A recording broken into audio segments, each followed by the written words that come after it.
ia ile mtanga ruenga o whatoanga whainga whaiva ia whalaputonga o susuenga whasaienisi.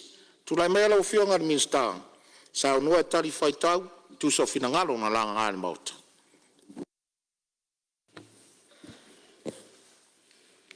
Waftai lau whionga de whongwhetalai mo lea wanoa. Whai a koe fwoi se upu maskala di ngei mkanga ruenga. Ia o ngei fwoi kumalo. Ia awa fwoi ale karau kuat kupe. Rua o ruongo, rua o rua fiku. Peionga karango ngei. Ka kongua o lele ua kalai wharesoa ka kiunga kau kai o ngamo. Mga kufoi o lele ua koa li kai lingo. Inga ua whaifo ka puikea i longa kafu ka whailangi. Ai o kere i kai alale ao maungaloa ma ka kala re ka afi kua lua. Ai fuai le aso le ainga sa sauma. Mua lava o ngau whakulou. Whakulukuru o pai pai i le paia o le mau ka fongo sa moa. I le fio ala wa fionga le fonga whekalai o le mauka. Fio fo ila wa fionga le sui fonga whekalai. Fio ala wa fionga le ari parmia. Sui parmia le mamalu al kapeneto. Ni skala o ngalango. Fio fo ila wa fionga i le kaikai o le kuangai. Ma le sui kaikai. Fio ala wa fionga le saufa piko. Kai ngange sui mamalu uma. O le parmengi. Whawheroi ak foi whalulunga o kangaruenga kai kasi al malo. Hapea foi mkangaruenga ku maoki. Whakalo whak foi le pa ia o Samoa o whai o ngako a wai whakasi. Ia i ngei ku la awan mun mawinga o whonguso al parmengi. Whakalo whak foi lau sunga i whai lau kusi ma lau soa kau. A mai se foi lau fisa al whongo. Ea e whawhairo ai ak foi le pa ia maulunga. I le fio ngai lau mamalu al malo Samoa ma lau masiofu. A pia foi a fio ngai sui kofia ma lako whatkua. Whakalo whak foi lau a fio ngai le whamsingosili le mamalu al whamsingonga. Ea whapea foi lau a fio ngai le miska o whamsingonga. Ea ma le miska nangolanga. Mga kufoi o paia o sa ma whainga o Samoa. Ngaku o lea kaoko. O lea ua mai ao ngā kuilau pua ma mamangu whakiki. I saungoanga ma kuleinga. Ia fionga i mingi ska ua ma vaiaku. Ngaku la ia o lea le koe o i se kala. Aro whakauwa. E o iai pere ai. E le mwhai lava o ngā koe suia. Na ua whionga i le whonga whekalai, se o wafe ang lava ranga i whainga kārka pua inga a sia mkanga duenga. Ea, na ua whionga i le mis kārang lango, na ua whionga a yolo pokea Tony. Lau sunga le kamai kai pule, pule sili o mkanga duenga o whakoanga whainga whaiva. Na ua whionga a whamasanga tai Malitani. Le pūlenga ma le mkanga ruenga. Lau sunga le pulisiri o le ofisa o whalakonga o susuenga whasaiengisi. Lau sunga le rifoma fia me fiso. Le pūlenga ma le mkanga ruenga. Ma lori ngā lue, ma lo foi kaukai, ma lori ngsa, fia au ma kiuke wa wala winga i o kou. Ia ai kapuai maia. Mare manguia. Le pe ia o seu kumalo fare aliri ngumela lua. Pa ia ira ufainga runga ko kofi le kua. Iso se faka fai kaulanga ko ngo seu kumalo. Sau se kaimi o wafia. Ai ia manguia lau ka puai. Na wafia ngale fonga fekalai. Mga kufoi ele umi se kala ngei mkanga ruenga nanga whaisiki mamao kuae. Mananga iaile, mingiska. Nau rea nganga e mwhia momoli. Mori aku rea nganga o whafkai ma whamalo. Ila wa fionga ile miska kupe. A pe fo ila wa fionga ile miska rangulangu. Ila fionga ile kama kaipule le pulenga malem kanga luenga o kupe. Kusai ma karafa kawar kupe. E pe yon ka kia ilumole lau lau afongo. Malo ngalulue malo fo ile yon sai kiu kem faiva sa fenga yai. Awari kau fa so inga ka mau ainga. E ala lufi inga o le selengi. Ya awa se dum mangai mangwi o Samoa. Ele ki kire ngangol fa fkai. Ar ngei mkanga luenga fa kwanga fainga faiva fa la bukonga. O so suenga fa sayangisi Samoa. E kusai malau fa soa. E ala i vai ngā kupe ua whamaku mai. Mō le whakingo inga o ngā ruenga whai. Am ka ngā ruenga kaikas. Ole maka ngā ruenga o whakuanga. Na wa whionga le whonga whekarai. Ia ua mai kau inga e. Luas furu milionga fiku se lau kōru fiku. Hawhe se lau onga sifuru le kupe. Ua whamaku mai mō ngā ruenga whakingo al maka ngā ruenga. Lea foi ua whamauinga le whamaku mai o le selengi a wār le whakingo ingo o ruai se selenga e se lau lima sifuru o ngafi. Olo hawhi ai foi ma le kasi milionga mo le whausi inga lea o se whare insingia mo le keu maruai o masingi inga ia umi ma le lei longa whaongai. Wa mai a foi ngisi o fali. A wār whakingo ingo au o nganga alem kanga ruenga e peo o le fali kapenga o loa ia po le back house. A wāre o loa au inga ki whafu.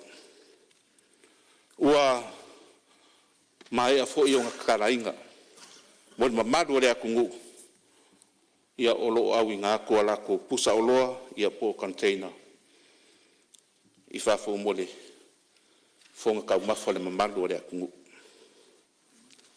O le kako ofisa ku kongu i hanukanga ruenga o whako anga whai ngā whaiwai sawa. Mole sirfia di parimengei. O le kai ngei ua mai ar whali. Aia ia ngisi vaenga o ngā ruenga whao popo. Mole le lei a kili o le whakingo ingo ngā ruenga le au whai ngā ruenga. E pei o ea maruru o le awala e aruai le wheelchair a le au mai. O le afi moli ia marikani vai mar whakoko ngā ingo le ofisa. Mangaku e le koe mamau ia o ngā kakala aloa ia lea o le kako ofisa ku kongu. O loo i savai. Nawa whionga le whongwhekalai, a ko o mai nei vaenga o la ko ingu. I le kaimingei, o loo ngā lurua so kau au le mkanga ruenga, o whakoanga, marikako polo keki, o le milionga. Kau ala aku i le mkanga ruenga o ki ngāma ka maikai. A ware wha kulanga ingo polo kalame, kara whengai, moa ki ngā e kau whakoanga. E lima kai ngai fuafuanga a whongo whaavai ko kongo i kumalo mangu mawhioanga. O ngei fuafuanga e koe whamarsi ai le koe koko ingo le a ki ngai ngiu, a ki ngai koko, ma whakoanga kalo, wakasi ai ma whakereinga, o a kako lafu mangu. O le kako ofisa i o lafu mangu o lo i vaia, na wa whionga le whongwhekalai. O lo whawau ngā pēa le whakingo ingo ngisi o awa nganga māsani pei o ngā iai. O lo iai fo ia kako lori whasimangu. Kasi lea awa nganga piko sili o ngā ka aua mo le kousi la fia. O lo whaonga i ngai whasi ai ia kako mangu i ngā ia le lei ma mama mo le fofonga kau mawha. Ma le soifua maroroinga o le mamalo o le akungu. O le, o ngei awa nganga, a mga umia se fsosoanga, ia whafto kaika ko ofisa lafumang o lo i vaia. A ware a winga ko kako lori lea, ia a ware whaala loinga o kako mang. O lo iai foi le si lori sa va, mo le au nganga ia ar kako mkanga luenga. O whea lava le mamau o le mea o lo iai lau pāpovi po lau lafumang, pe alipaka pe whale alupo. Ia e malanga kulava le lori. E ngā le limas fukara ale konger kako lori. Ia ai fasi mai lau mangu. O whea fo e ke mga o e ave iai se whale fuai lau mangu lea. E ngā le limas fukara alava le kong. E awi ngai lau mangu. Ia e pulea o e pe ave rau piki aku. Ia o sau o lo safo. Ia pe wha ngā perka ko lori. Ia le lori lea mol kousi la fia. Ia ua mai a fo i ong wha ko kongainga. Whaonga po ngei, o iai fo i maripusa aisa, nga umang whalalo lau mangu, fasi, ia o ngā mei le kongo le pusa aisa, o lo koso i kua le lori, ia whapenga o ngā awinga mai, i le whare o lo whamoe moe fuai lau mangu, ia o kasi ngā au ngā piko silion kāua, ia wālawa le soifua malo lo inga le lei, e ke laku fo e whakau mai, lau waspovi le whare o loa, ia lo whapenga o ngā mama ngai e kautami. Na wa fionga le fonga whekalai, ia olo whaua unga pere lango ngemkang ruenga i le vaenga o lafu mangu. Ia e awhi ai povi, puaa, moa, mama moe. O le kamwhainga lava, inga ia whaakere inga pea kau mawha i ko kongo sia kako kungu. Ai mese fo i ngai vai kau, ia i le kaukau suifuanga peonga iai. O lo whamal sia foi po kalame mo le whaleleia o le soifua marolo inga o la fumangu. Ia i lava se whaiwhakoanga po se whaila fumangu ia mga umia soangi mo whamai ese wa a fiai lau lafu. Ia whaftokai le ofisa o la fumangu i vaia ia mo se soangi. Ia wale soifua marolo inga le lei. O lau lafu mangu. O loo kam whai fo irka kom kanga ruenga i se awala. E ka o fiai le vaenga lea o le so onga fasi le kakau o kako mangu. Ia e mai se lava i kaimi o whaave lave. O le whaukuanga ale mkanga ruenga i le mamalu o le akungu. Ia whamuan mole. Se ika mo whai o ngā whaongare se lengi e whai aia kako whaawilawe. Ai sefea kako mangu, ia inga ia whakupukere inga pea, ia kako mangu, ia aware whonga kau mawhare mamalu o le akungu. O le ngaunga ka inga lava o le mkanga luenga, inga ia whaasawa kako mangu, ia mō vaenga ia aware whakere inga. I le polo keke o kako masingi, ia lea sa kasa ngai ngai le sui mai sak pai kia ia se soangi mo masingi. Whafkai mo le kasa ngai lawa fionga sui mad. Ai mo le sirafia lawa fionga mad mamalu al parmengi. O loo sida ko al mkanga ruenga i mka upur ngei. Inga ia mau ki ngoa o le awha ngā inga ngei masingi i se awala sili o ngā ma mangingo, mangafa kau ni mainga, mo le au whai whakoanga. Wa koe kiki mai an ngā ruenga, ka ngā ruenga, i le whausia leo se whainga whawai, mangingo, ma maoki, e whakongkongo ai le kui ngā aku, ma le whaonga inga, ia ma le kau singa o ia masingi. O le singi au kū, ia mau ki ngoa e o aku masingi i whai whakoanga. O lo sili o ngā mga omia, ma whao ngā inga, i se awala e siki ai, li aki ngā ingo ngā ruenga, kau whakoanga. E le ngā kai lea, o lo ilo fōi e le mga ngā ruenga, se whainga whawai, e kau ngō fie ma ngā whakia, e a kā kou whai whakoanga. O ngā ru kau, o lo iai le kau o te suau, e whiawea ingo al masingi, whapea mai le kau singa, o ngei a se kakaua. O le susuenga le tanga ruenga I vaenga ia pe o ngakau. Ia ia se ia de si kampanginga aru susuenga ngin tanga ruenga. I se lo li fe avea ia le masing. E le trailer ku e kosoai. I fa mau manga le tanga ruenga. Ia e li ma fe kosoai le masing.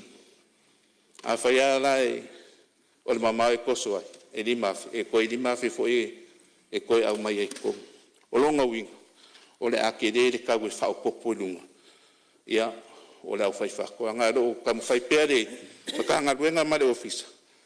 Ia inga ia su ese awala mole. So song ia ko ai. I au fai fa ko nga. Mole fa mama venga. Ma se fa mama venga. Ia I ka wo ka ko masingi. O le anga rue whakasi mka anga ruenga ma pā anga umai a fiai, a fioanga, ma le au whai whakoanga, inga ia mau kingoa, e au sia le whamoe moe ngei polo keki. O le whamalusia leo kūlanga, inga ia maua pia kau mafa, e ala ia kinga ingo I kū kau whakoanga, ia I Samoa ngei. Sa fsiringia le sui sufongo mai ana kau e sifo, se mā keki mo le au inga ko le awa I Samoa, awa Samoa ia kungu I fafu. Whakaira wa fionga I le sui mamalu mo le kalsanga. Mo le sida fia era wa fionga sui mamalu. E kele ma keki o loa wangoa. Ma o lo wha wau pea le wha kupula ia o le manga onga mo le awa I le lalolangi. O ma keki au ku mo le awa Samoa. E awhi ai Amerika, Australia, mangi sila. Whapea mare aku Asia. O ke fia whamangingo aku I laua fionga. E le o le lava o mā keki le lui kau o lo whea ngai ngei male awa Samoa. O le mea mongi, o lo mawarunga pea ne manga onga mo le awa Samoa I mā keki whafu. E maisi aku ngu o lo ngofo ai le ko kele o kangaka Samoa, maisi kangaka o Pasifika. O lo lui kau au ku o lo whea ngai makakou tangei. O le lava leo le sapalai o awa. E mawhai o ngā osia ma au ingaku. E whaamari e ngai manga onga. O kako mā kekia I whafu. Longa winga e mga o mia lava le kele o le awa. Si o kako kungu inga I e whaamari e inga mā keki pe onga. Kau kara karaku. O lo iai fo I awa ngoa le lei mā keki peka e le o lea e le o lava le au whai o awa lo o ngā osi, e kari ei manga o ngā lo kasanga inga.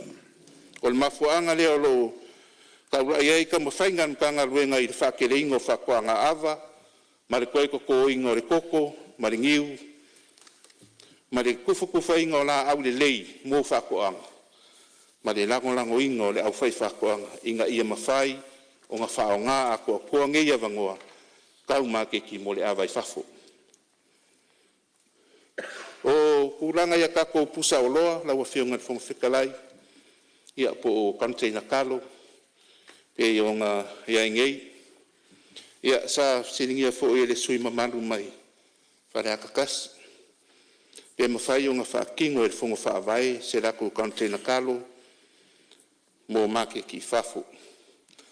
Mō le sida whia e laua whionga le sui mamalu, ia o lo mawhai o ngā kāpenga i le kumalo, nanga ia lava container.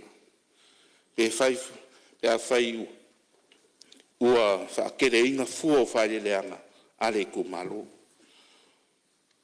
O lo iai fo I le kupe, o lo whaanganga mai le po kalame al milionga, ia e soani bo ngisi po lo kalame, ai ku malo, e koe mau ai ngisi a kako kupe fau, e fo I o ngā whaangolonga kuri saunganga de mingi skau ki ngā makamaika.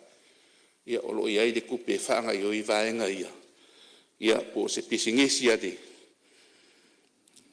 Are kumalo ia e whaonga e whaawhainga ruenga I anum whaangau. Whionga whongwhitoi. Ia, le mai le whionga mista o lo I e whaulawe a whala tasi tūra mai lau whionga sao no? Ua whalangolongo lawa manino le saunoanga matango fia le whionga I le minsta. Sa le mana tue whalu lawe ananga le ua o lau saunoanga I le manaonga o nei tūmalo. o le ngangala mo le tumalo. Ina ia whaonga tau ia whanua mai le me se ale wha moe moe le malo le ia tō le koko ma le niu ia pei o mena sa uta ua e sa ipo kala mena taini o te loa sa whaengo inga o le koko suspension loan ia whapena fo i le tūlanga le niu ai o le whanau no ta inga ina ia la lango atu le mta upule sa no e ila o fionga ine minister ona o le whawhita uli le tau wawa ia ona o te leo iai le whono whawai. A le a wala atu le o whiongan minsta. O lai tau whai ia le tau tusi le proposal. Ina ia mawhaina lango mai ala o whiongan minsta. Le wha moe moe le lango tuai. Ina ia wha o ngā ia whanua mai le le ngatai le. Tue tuto ina le koko mani popo. E wha pe fo i le wha o ngā ino o maumanga ma tūlanga o whuala ua ina. Ia me se lava tau whai o se pa povi. Pe o na sao noala o whionga ile. E minsta, no inga mana o mia ni whātau ni povi pe 5 a mata. E 5 ia povi a fina. Ia male tasi o povi po atu sai male ratio le. Whaonga ina au whaila fumana. Ia a le nganga na ina ia mawhai na mawale se le. E whātau ese mai pa povi. Ina e le leile. Le breeding fo le wa le anga pe fa tau me metas e al tento nunga na o e je fo la to mai fa pitoa o le ese o me mai man ia o le lenga le breeding em fa na mo al lango ia fa ta se mal mele o ma atu ia al palau ia ava pe mai fa tu tuanga lo fionga le minister fa ta se mal fon fa vai e to mo fai nei tu malo e wha ngā tau mea tō tino na, ina e mawhai anu tō e whanau tā wala ulau. E lea i se au ngā a mai le nei tupetele. E o mai fo e lea i se mea e mawhai anu tō e maua mai ai. Ai paula le awala e mawhai tō e maua mai ai. Pe a tō e fua le mai koko, ma niu, ia whata se ma tūlanga o la fumanu. Ia e o le tūlanga na le talo tuai pe mawhai anu wha mai a mai le mātou. Proposal le fa tau mo ati na umai ia fa mo le lango mai na ia fa tau tonu ina il mato fonu fa vai ia pe wat foi la se singai i fa nua le la fa nga mai ina ia faina lango to il mele fina le malo mole lu mana manuia pe ole la lo tu la ia tu o sa no la o fionga le minister ai mo le tu fa tai le wa ma wa tu la sa no nga ia me se foi le tūlanga lo le Samoa Export Authority. Ina e mawhai na folau le iai tūlanga taula iai. Ia mau elu mana i manuia o Samoa tu sa malifina ngalo le whainga malo. Malo whalola. Ia, malo whaftai. Ia. Tu atu pēre avanoa e lo whionga ni minsta. Whaftai mo le sangonga i rawa whionga i le sui mamalu. O whalea kasi ia o le ua whaamawinga no whingalo. Ia e whamaruru ako e le i whangua le mkanga ruenga ngā le kako mkanga ruenga o le elema whangua ia e karosanga ngai ai pau le langolango ngai mkanga ruenga ia e waku ia masingi ia whionga le ia se o sai ngā whionga minsta se tu atu ia whaletasi ma whamaruru atu le o whionga en te watu ngaru lo whina ngalo ini whanua o lea o te salano atu o lai mawhai na maua whanua a le mele mana o mia o le lango mai na ia mawhai na wha ato ai le whaatawina mai o ia mawha o ngai lo le tupelea ina ia mawhai ana toi atia e le niu ma le koko mawhai la fumana ia ai le se mea tu ngaro ilo fina ngaro leo te ilo lai lava whanua o le nei a inga ma le nei nu ia ma le tu malo fo whai e le mele ina ia tino mai pe la le wala inu tu e whala wala atu le mele a tu ngaro ilo fina ngaro ma lo whala o le tino ia salo o leo mapo whaafonga le whionga minsta ia se tūlai mai lo whionga le lipana mia o tūlai mai leo te maua le leile fina ngalo sui malu whaleata mumua o leanga i tonu i tūlanga tau commercial farming mai o leanga tonu anga i le minista whatoanga ai peri lifa le sosoani anga i whono whaavai sosoani atu o le whenga whaavai leu whaatatia le tato polkalame o atina e nuu mai tu malo le tato poloketi miliona. E una ia o loa awina atu i whafo. Le uto whaafonga le ngate le tupere la whaawasenga I mo ati na e o whatoanga la vaia. Whatulanga e por kalame le malo e tofu ale nu umane nasu. A por kalame o mailto ino le koko, niu, ava, so se tu inga mea, mole awinatu I malo I whafo. Atina I whafo. Whatau e voila le melen tau e lau saunonga, tulanga tau ponesi. Wafo I nā tau te toi anga I el mele sa tato iai, ponesi tō mal ponesi e toi ave, pēr fua. Tulanga o fua whaile le anga nei, pāu leo le awala o mautinoa. Toi anga iai tangata e toi to tō. Mawal whamani anga teimi tō. Toi mawal whamani anga teimi e fua ai, ia niu po koko, ma ava ma isi umatato wati nai. E leo ngata I nā, lau o whionga e le suima malu. Le fsosoani I le whono vāvai. O laua I limo o tātou Development Bank. Le 2 miliona, e anga I umana tau commercial farmers. Mo o loa au inatu I whafo. I tulanga la lea ua whatulanga. E te tauna tiro le malo. Commercialization. I la wala I la tau e o e ati nae te tonu o ainga nuu mawhianga maleitu malo. A si sila tulanga lea. E alu tupe, to e mau mal tupe. Ia o taltonu o lava ma te toe le tamau inga tau whanua I lau whionga I le sui mamadu. A ta ua tūlanga le sosoani atu a le whono vae e alala le I mta upu una I atu. O le la tapena e tofu a le whono vae ma le lato nursery of sosoani. So se tu inga fatu la au. Ia maua I tu malo o maioa I le te tō me nei le wonga I atu le malo. Pau leo le awala e toe tele vave ai. Ona toe tele tatou niu fō. Ma tātou koko fau. Ina ia tūlai mai lati na e leo le whamoe moe. So soani mo olo au inatu I whafo. O le tiute lea le tātou sea, le upulen tau ana le la Samoa Export Authority. O le tā pena o le so soani, mo commercial farmers, ma commercial exporters.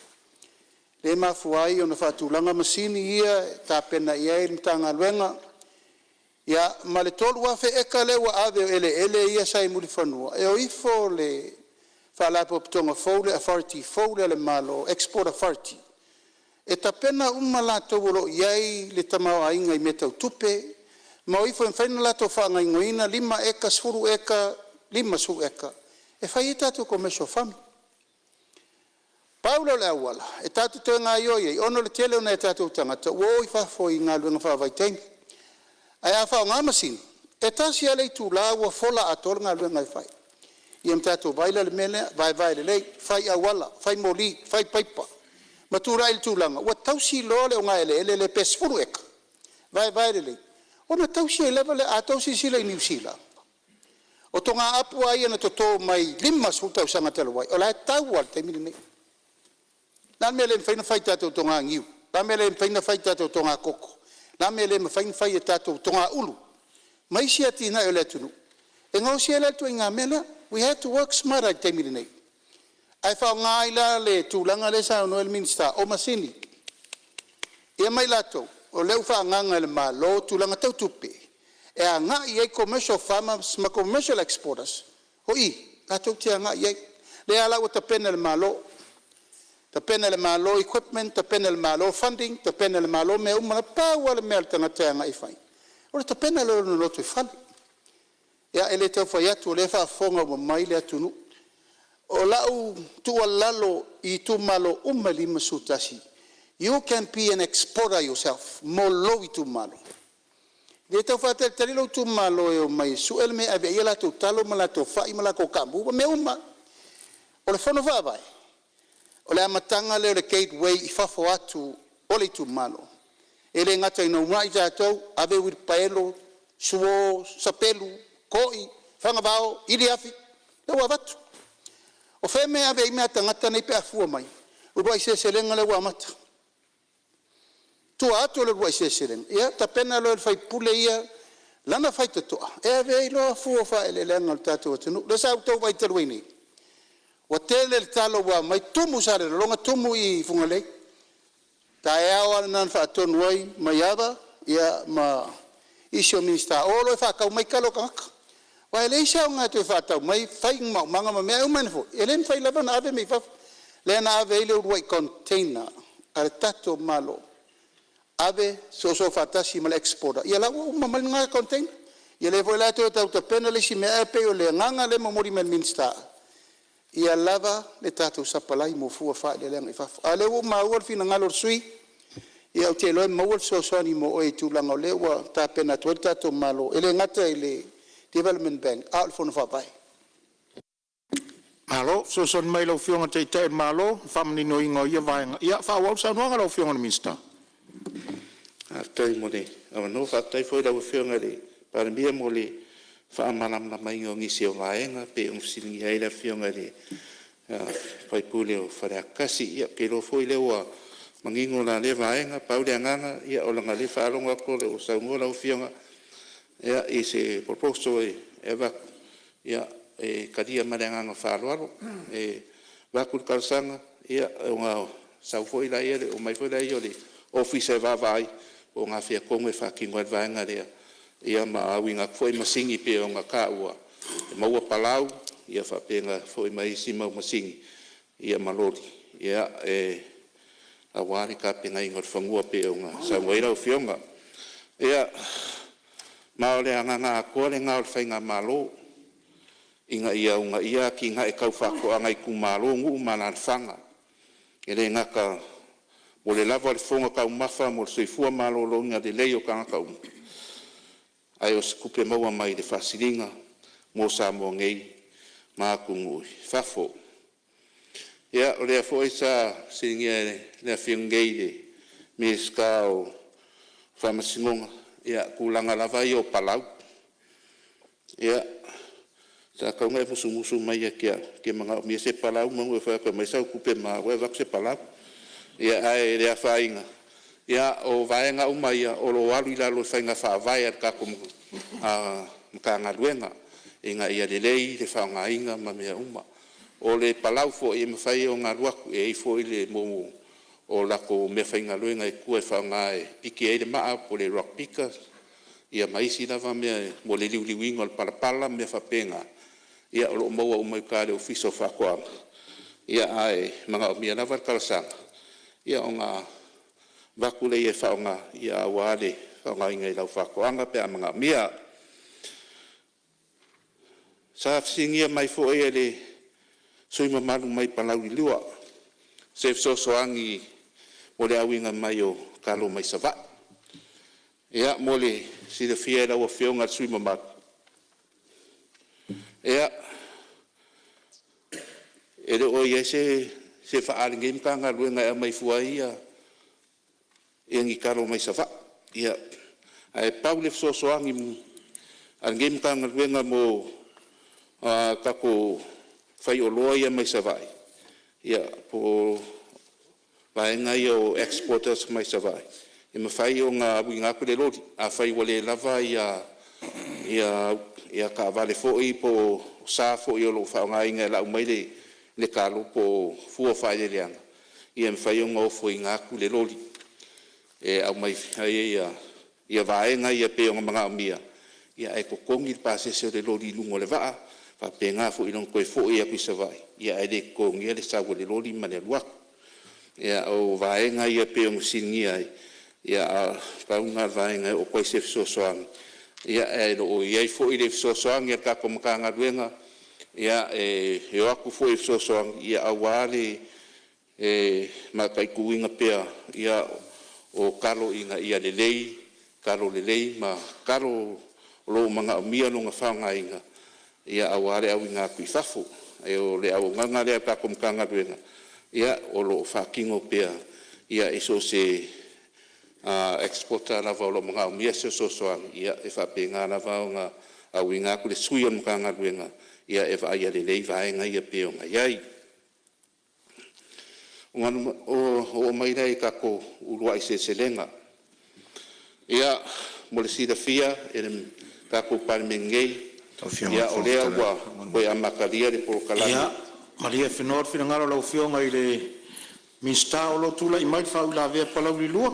Salo le vaenga na sao noa i ai. Tai lau fionga le whangwhitalai mo le hawa noa. Tai foi le fionga le minsta mo le sao noa matango fie. Wha maru lua tue le se. Ngā ngai vai lupeina le sao noa.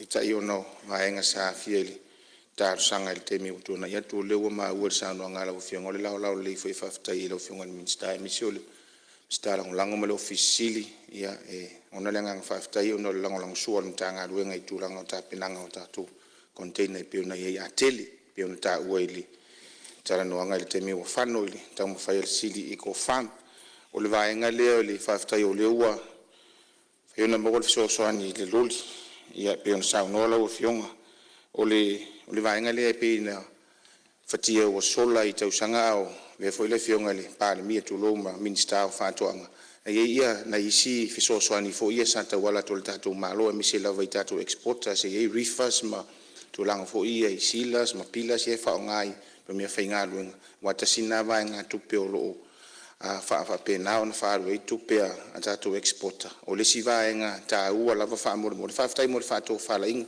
fia lava ia matou fai faatoaga mai sa vai te milena nga ito tatu malo so ani te mi tele le talo a le tau le mau pe a fai te fa te wala le finga lo lau fionga ni minsta ai pe fai una fa mtu watu nei vai nga tu pe na subsidize ia exporters ia ona nga ilo exporters se fatino le tulanga na ia ai fa sa o tatu o finga lo nga mola tu fatino nga lo nga masani o ia ila vai le vaenga lia ia faafetai o le manino le tara tupe pe feona ta uai vaenga tupe le ua faasei fa le tupe o atina e mo fesoasoani mo pisinisi lai ti tau ala tu ila ua fionga minsta faatoaga le talosaga le fionga minsta tupe faafetai o lau ia i le tupe a le faafitauli lenai ai o le toʻatuga le ua le no isa vaʻi foi le weekend ma fainai faatalanoaga pe mafai ona tau faamagaegae laʻitiiti ia conditions foʻi e le tatou fartu pe watina ba te te ingo ma tu ni exporters fo ia mai savai ile ni ma tu fanua fo ile ai tele na ta pa ile fartu pe watina securities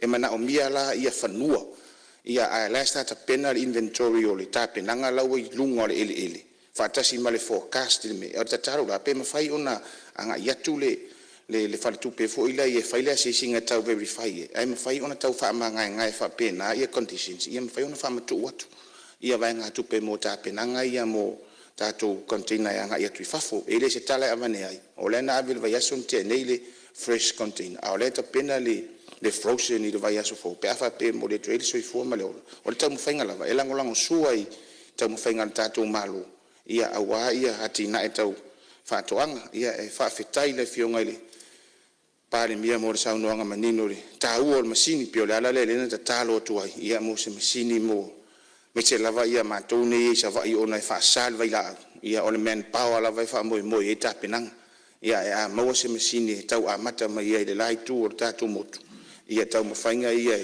mo le ele ia tau fa fainga fie fo ta penang ia o peole to fa popo tu le mal talo tu dei la o fionga de minsta ia pe ati fa te wala lo finangalo ma nga tu mu fa ro Pionga talai. Malo faftai. Ia, o lo tula i mai le faulave fa sal le anga tolu. Tula i mai sauna. Faftai ata tu ia la vai le vai ngalo le talo. Sa le si fie e la fionga tulanga le ori sa le me o te na fati da foi fatwa. Pe singa lo ngal malo foi le to fa ia. E consiste le tau. Wa atele tau ore, atele tau. I wa sau foi la le tau. Vai terminar sa aru aru lunga le fitus fulu vas fulu. Tele apa o mai la sa lo fast futala. Ya ai PS nga yo ngofia malo tong fai ai le vai ngale. O si me do so no ya sui malo. Ile talo le fai sa vai pe fai start to back house so vai. Wa tele na la tu le loli. Isi taimi o mis. Ila te ao mai talo o matu tu malo. O si taimi le la tu si fi fatali mai. Wasa tasel men exporter sa penana export na talo e taimilia. O kapanilia riki a sai foi si vai. Ya na talo tu ai. Ma ne pe a pe e monitor va e malo vai ana. Ia consiste ya le o mai. O si me o tu pulte minei. Botele na mafuli o fato anga tole fa masina. Oi, ai na si le fia fo e l'option. E poi il talo na pe le o mana o le au exporter se avi. Pe ese proclame fo le encourage pe e to pe numero lua masalani talo ka pena. Le vanga na le Italia export. O fa masina le un fonte di altimi nei on le titi shelf life pe e mai on fai. Non ta tia tutta tra nella option amore. Fato fala inga tatu mtanga wena. Tulanga le tatu basini ya fafta yo le ma wat. Tasina me le fata tali tele ya. Le foi fato anga temi nei. Ma ole wan fasa lauta tu masini ya so swan. Ya ma bo ato na la fa ya inga hai foi le.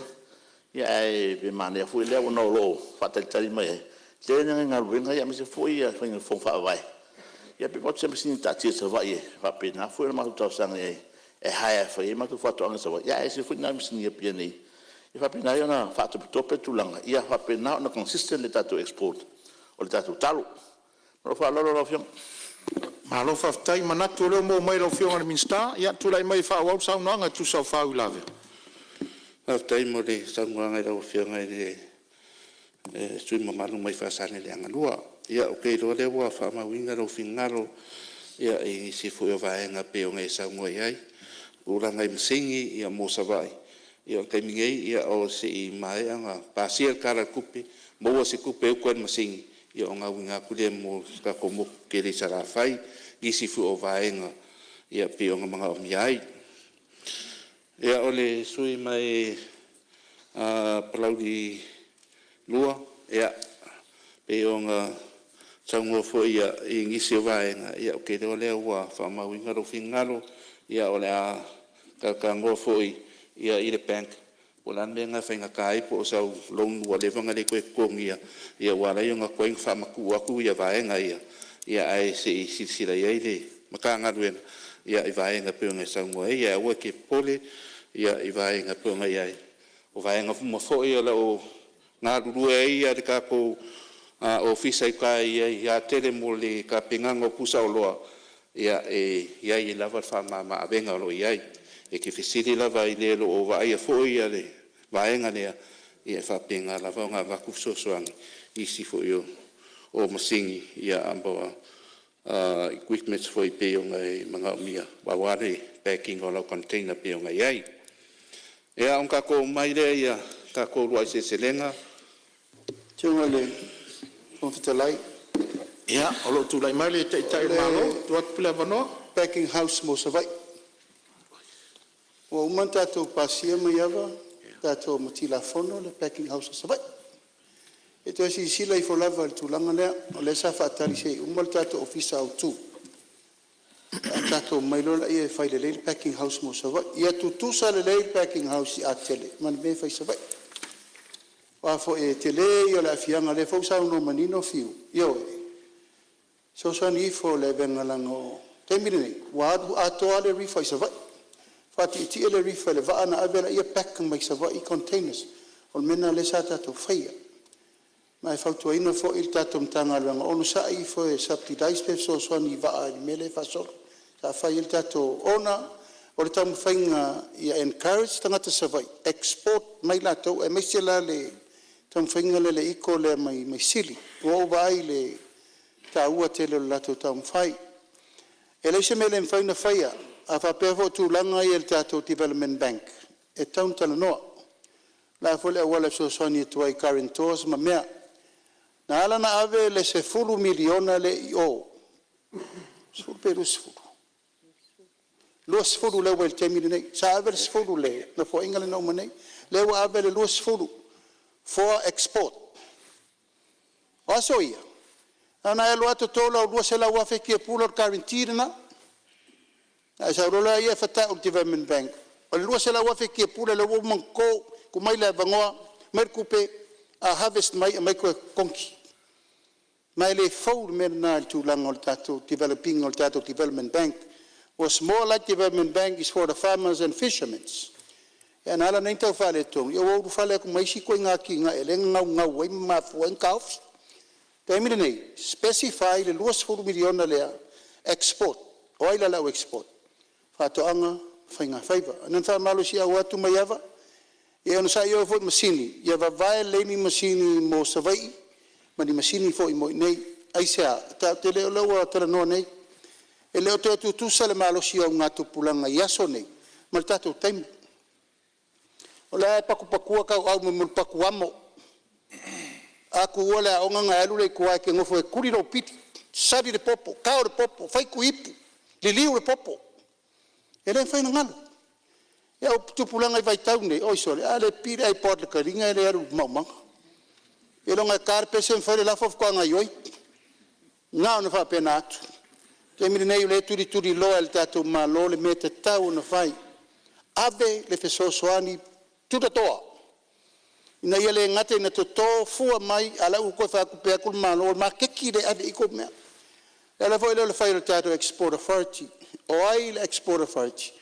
E o su e maketi fa for regulate le metonu le sa no mai ina mula ulu. O tatu atu ni tatu fua fa le nga tatu. To tau va tatu ia tatu. The war is out there. The competition is out with other Pacific Islands. Ai mai tatu regulate le tatu tau. Ia uni o atu tu lo la fa le sele price fafo.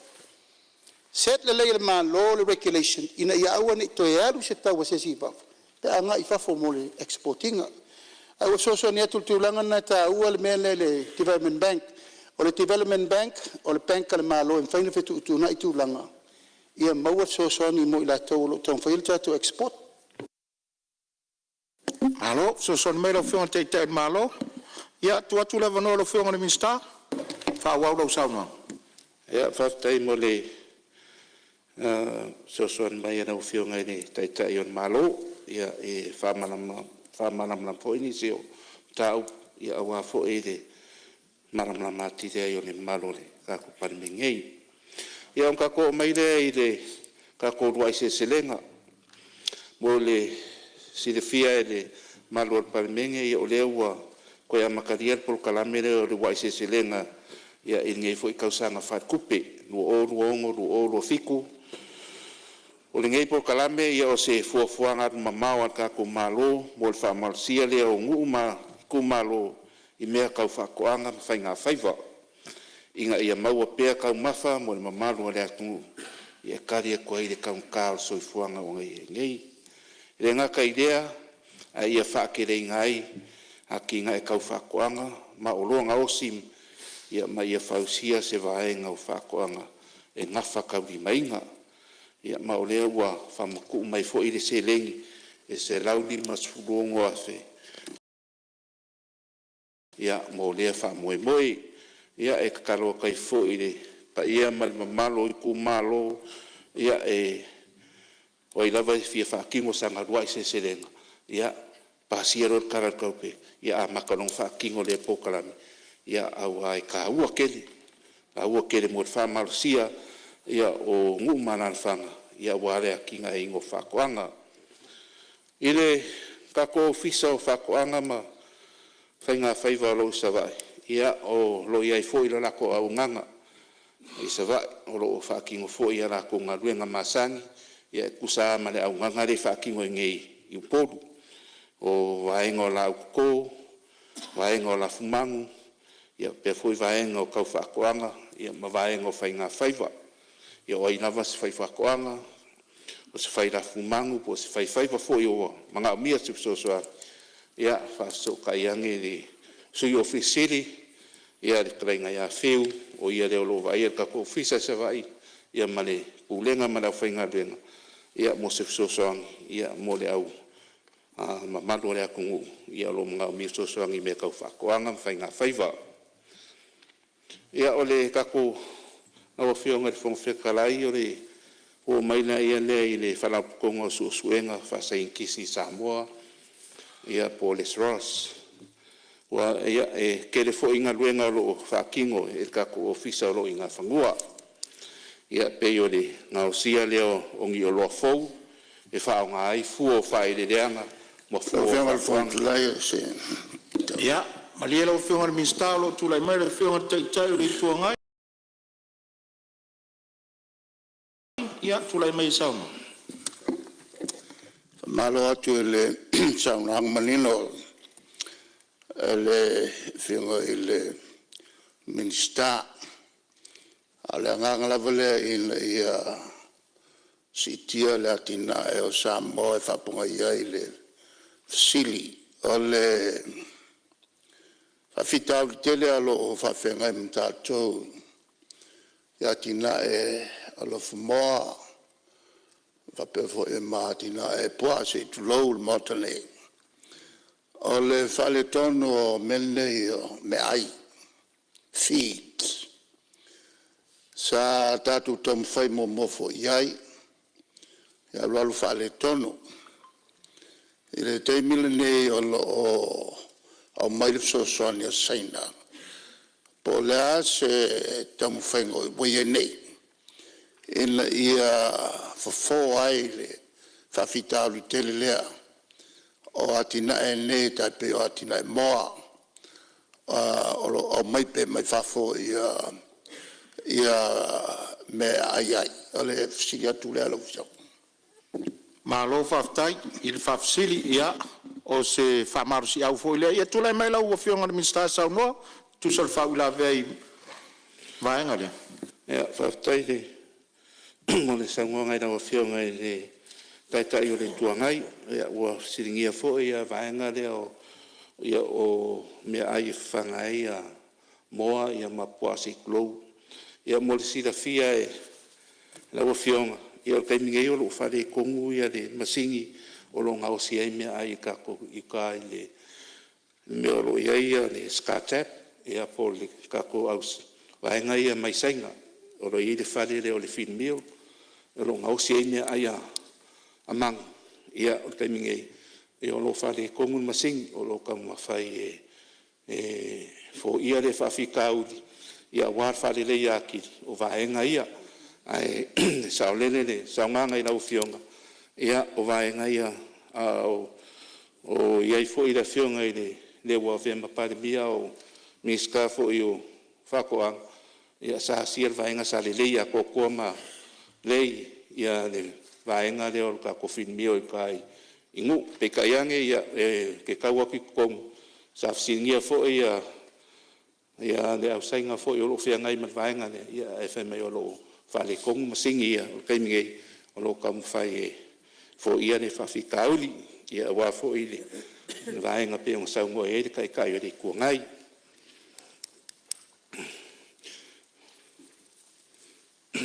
Ia, o tulai mai le teitai malo, saunoa lo whionga le ripan mea. O le taumu whainga le sa taumu whai e les. Ima, suru tau sanga taluai. Por kalame le asaina le na mai. Saffron, le uskatep, me le sauno e le teitai o le tuangai. O por kalame, ia ua nei tātou wola whalangolango, i mea lawa ia tātou te pisai nei le moa nei tātou pisai. Taun whaira o por kalame le ina ia mawhai o na whai se awala, tau te le ol commercial level. Ai whai ia ta mai whanganga moa a inga pe o mena masani, ai free range. O te o atu lai uta, o whai le fit mio, lena ta tala, lima tau sanga taruai. Ma ele iai so tari tonu ngai whale, tonu masini na. Leanga se masini le lei, o la sa tiu tira ma vava ai mai ava, whai se whainga vave le masini lea.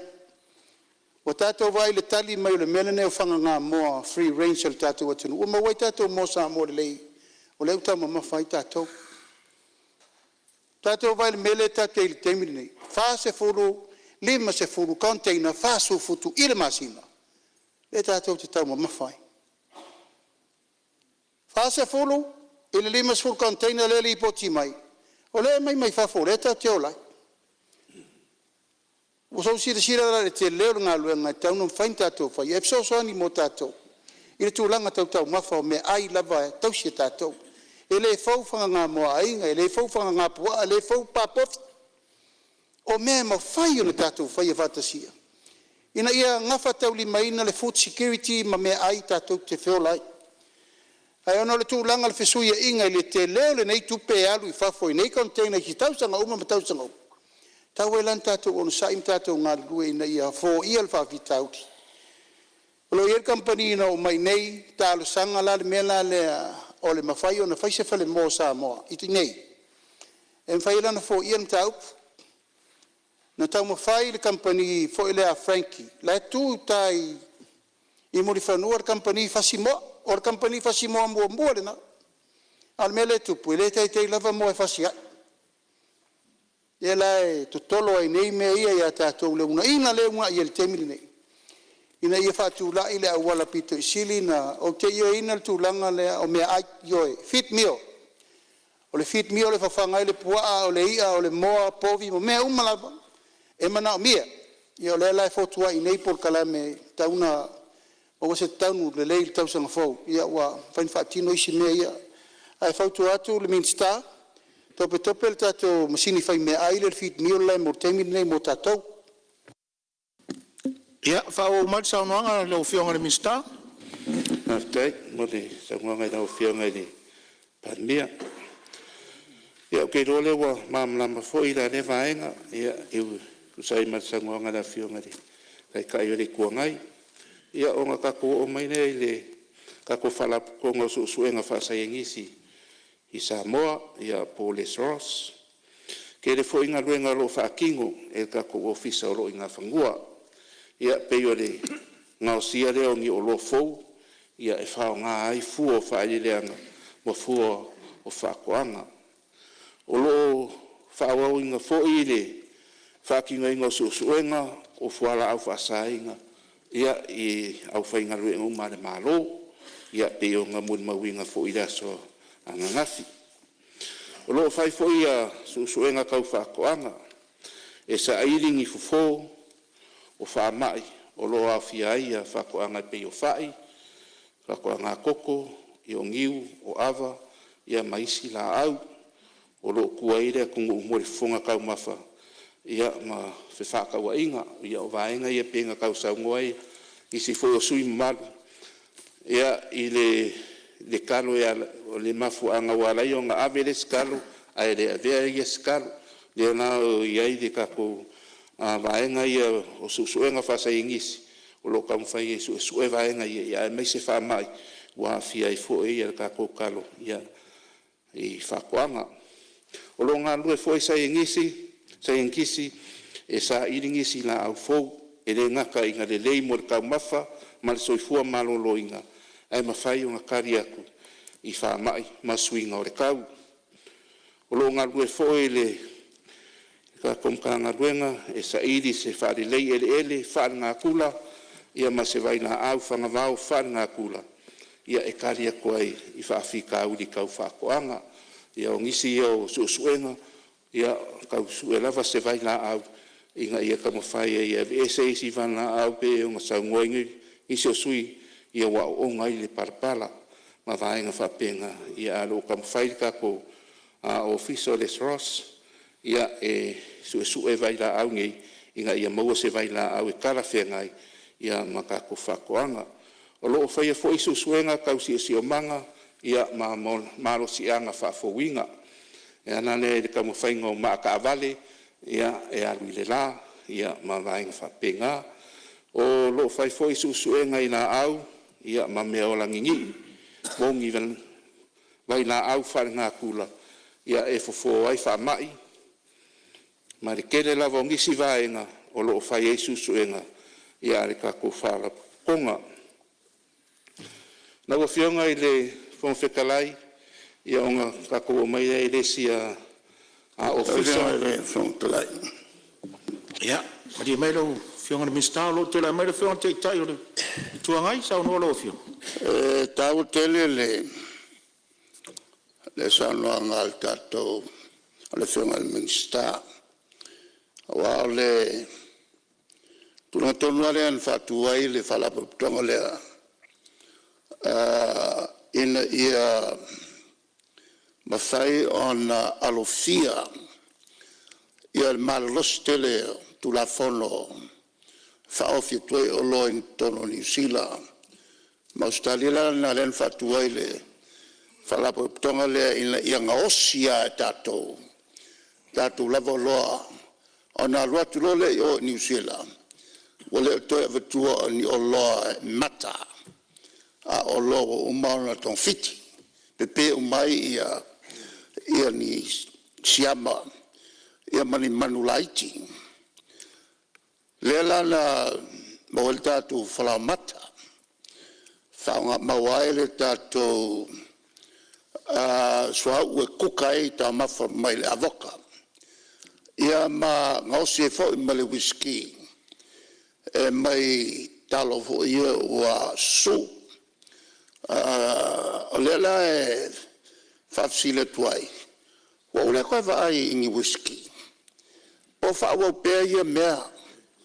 O ne tāu whalongo o leo pe wā ngai tele i le susuanga mene o vai.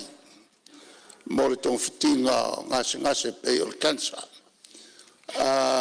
E tāua. E tāua fo i le whaunga tātou o loia ngausi whaingata on la whauru whale atu isi atu nuu. On le tulanga o le malo losi.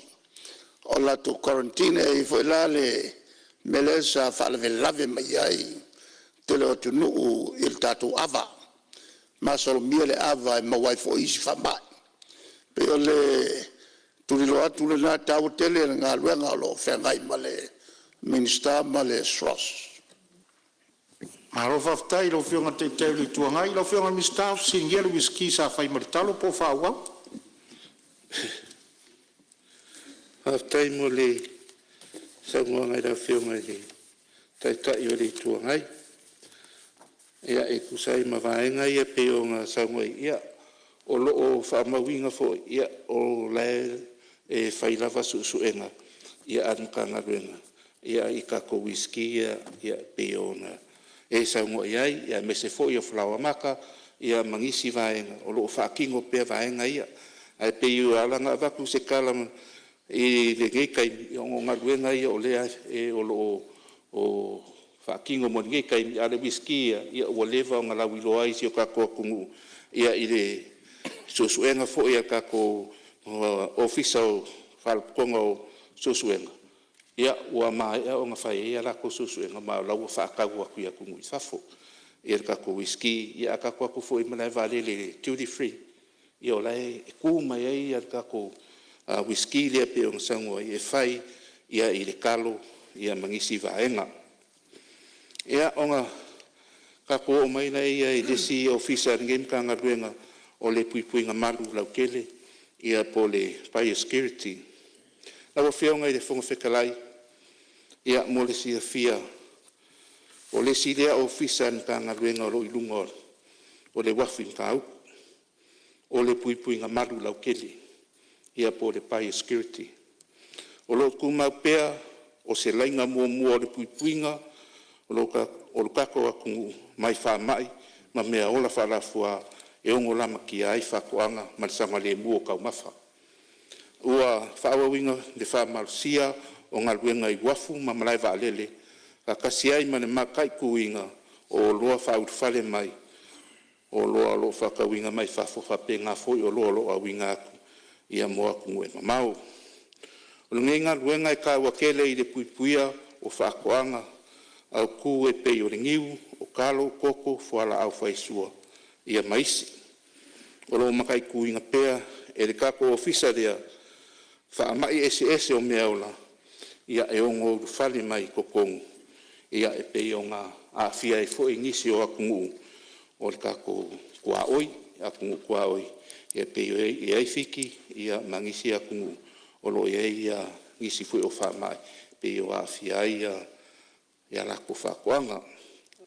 Ia karua i o fua whaere neanga o lo whautwhale aku kongu, ia ua e ngā o ngā wako i whamai, al kako ofisa rea o lo kaingu, o lo kaimungu o i lunga le wafu.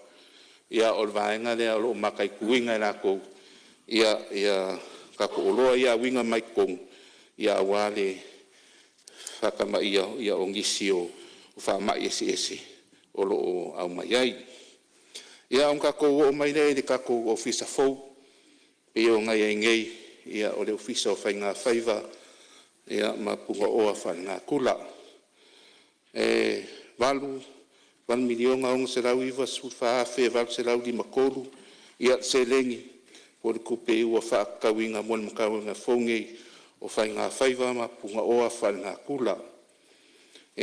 O mori a kwaile ngā ngot whawkai, ia i le kako malo, i la wafionga i le li parimia, ia manau kāpeneta, ia mori kalia inga o le pepa ngei mkanga luenga, ia wale ku se inga le o whakoanga ma whainga whaiva. O le mai kaua lo ngei ka ngaka lo whaima, kai o le mkanga luenga. ua leva kausanga o kau mawhai mai ngei mkau. O le kauku e se inga leo makanga duenga i e lua. O lo whamawinga fo i kuskusinga le ofisa o whai ngā whaiva.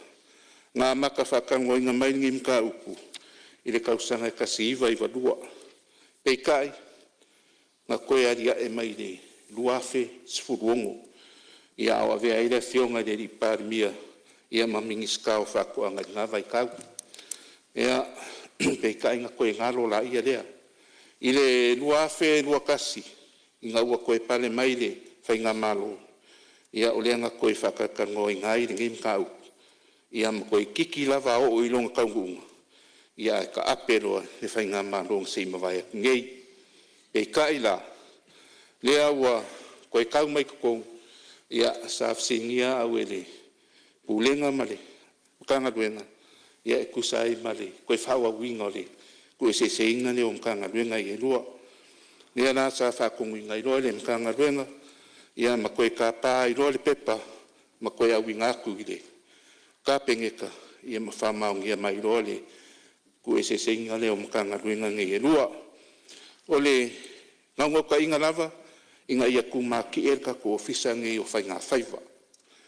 E ke le lava so ngā au ngā. O le waaifo i le vaenga le o whai ngā whaiva. E whai lava singa kau mia i lalo i o whakoanga. I le mai kau fo i le kere o ngiso fungkanga e awai ai. Ia e se a ia se mingi skao whakoanga. Ngau miskao whai ngā whaiva. Ia pei o i o lo, ia me se ame o whongkanga kau whai ngā whaiva. E vaenga ia pei o i o lo, ave ia se mawhauwhaunga ma se mangaku. Wao lava o ngaku e se inga, ia makanga ruenga nge lua. E kere fo ia, whamungianga lo maua mai ai, i le kako makanga ruenga nge o whai ngā whaiva. E le ngaka i fsosoangi i ka mao a ingo si o kako akungu. Ai o lo maua mai fo i kupe e fsosoangi. Ia more au whaiwhaiva. E pei fo ionga maari e fo e ngisi o saunguanga. I le ka ua male au ngā ori ngei muka ngā ruenga whai ngā whaiva. Ia mole aki ngā ingo si o kako akungu. O lo kere fo i ngā ruenga wha akingo ma ngā ruenga wha ngā so solo lo whia ngā ei male ofisa. O le e roa le vai aso o le lua inge o vai aso karuai. Ia o le asa fio fo i la fionga le minska lango. Le fionga ia ai o lupo. Ia ma kakalo ia fo i se kasi o pokalami. Sa whakingo ai le kufainga o mea whangoka. Ia mea whainga ruenga fo. I le kumalo lea o aanga. Ai ngai le kai. Ia whapea fo i sa makauma whale la kai. Ia o kumalo ia sa whamangia inga fo i. Ia lea pokalami. I le vai aso kua ngai aku. O ngā kako o mai le kako vasu su e le mkanga ruenga o whai ngā whaiva. Ia lea ngā sa ngō fo i sui maru mai whasare le anga lua e winga i le whamiri o ngā pe o ngā whamaku mai mo se vasu su e an mkanga ruenga. Pe ngā whai o ngā kua koe fisosoangi mo le amakaing o le ngei o fisa fau. Ia whafkai mo le whaukuanga i lawa whionga i le whaipuli. Whionga whafkarai. E nā whaasau tua whaasau le anga tonu le, mo lau whionga na lau whaaluana. Whaftai. Ia, malo whaftai. Ko umau mai lawa whionga whasaonga. Ia, whaftai. Ia lele, whauau sauna. Ia, whamarurua kui lawa whionga. Ia, saungo le whaipuli mai whaasau le anga kolu. Ia le vaenga reo le whamilionga. Ia, pere mwhai o ngā whampu aku i e sosoange i awa ale. Ia makanga o le ngei ofisa fau o makanga ruenga o whai ngā whaiva. Ia mapunga o a whanā kula. Ia mo le sida fia o le whamiri o ngā. Ia e sosoangi mo le whakawinga o se whaasu e sue mo le makanga ruenga o whakoanga o whai ngā whaiva. O le ngei waa e ke le lunga o ngā male mga o mia ke le mo susu e ngā kako o fisa o whai ngā whaiva. E pei o le susu e inga o le vevela o le o ngā sami. Susu e inga o le o onga o le o ngā sami. o le ao ingo wha maumaunga I suinga o si o manga, mai le vainga o ia malama fo I le suia inga o whainga whaiva, ia ma whakaukai o whangokanga. Ia me se fo I le whakinga inga, o le kakao inga o pōre whalalaka ia. Ia ngā fo e la vea e iwa whangoka, ia ma kangaka fo I o loa whakia I rungo le sami, ia ma malu fo I la ku ia o loa wapenga o ngā a whakia rungo le sami. O le a whanga inga fo I ngei wa ia sia singa, ma le makai kuinga o vaenga, ia o loo whangoka whasot kula fongo inga, e ngisi fo I o le a whaiwhaiva ia po wa whangoka fo I. O le ngā ruenga piko sili o mga mia ai le ngei wa, o le puipuinga rea o le kako songi, mai whai ngā whaiva whasot kula fongo. O se vainga mamao le maka ngā ruenga mo lea wa asuesue, whai lava si kaungaka o le wa o lo mga mia. O le kaimingei, ia o lo mākou wa ai, ma whatango ngai ngā fo ingisi o fisosoangi. Ia mai a Australia, ma New Zealand, ia mangisi fo ia kako paanga, ia mwhai o ngā au mai ei se fisosoangi. Ia mo le whakauinga o se wa e piko sili lo ngā anganga o wa fo I ua mai o ngā whakakokonga inga whangei o ngā pō. Ia mo le sida fia, ia pe ia o le wa leo le e whai ama wa ia kako ngā kaifari, au mai fo ingisi o lipoki ma mea whapenga o loko kupu I lunga o le sami. Ia ai ka kau lava o ngā iai se wa asu e kako mga ngā ruenga, mo ia vaenga uma, e makai kui ngai, e le ngaka le sopo ia o e kako wa whangoka o le lainga o lo ngaka ia le kako o ngasana, ia whapenga fo I wa o lo a ngai mai kukongi. Ia mai se fo ia wa o lo whapenga o ngā kiriwa mai le eisa. O le wa ale manga o ia makomkanga. E na kuare wa ai tau kongu ai suia ingo o mea o aisa e lunga le sami. Ia o keiroa la mo le leia I pia whakau le wa alea. Wa ringei wa ai mo kwa ke lea ronga ka ua. Ia me se fo I le sosoang. Ia wa fo I ngaruenga whai. Ana mga ngaruenga. O le... Ia, malia e lo whingalo le mista o lo tulai mai le whionga teitai o le tuanga ai, tulai mo mai le whionga teitai le tuanga. O le la alea e sauno ia e le whionga le minsta. Tau tele le whanaunau ta inga o le mtanga luanga. Hai a mantua fwoi. O le ia i le va alea na mai Australia. O le silea la tunga luanga tele o lo fai.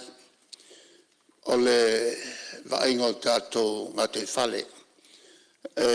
Le ngata lai le nā, a lo iei foi ia le fsosoni mai a le malo Amerika.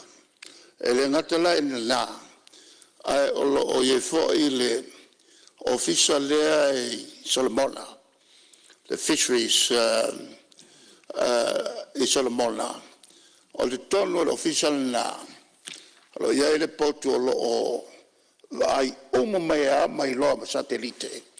Ia va uma e a foi e a fia e sautonu va ese sautonu o ngā sami o Samoa o na whelongo na I lole ma Australia mai si atunu ma tātou e turanga lea ua sao mai ai se va mai tonu le tātou o ngā sami.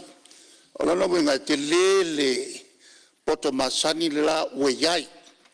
El terminei nei lo le toe a ngai fo o tātou toe mele si waa e le o lava le poto masani.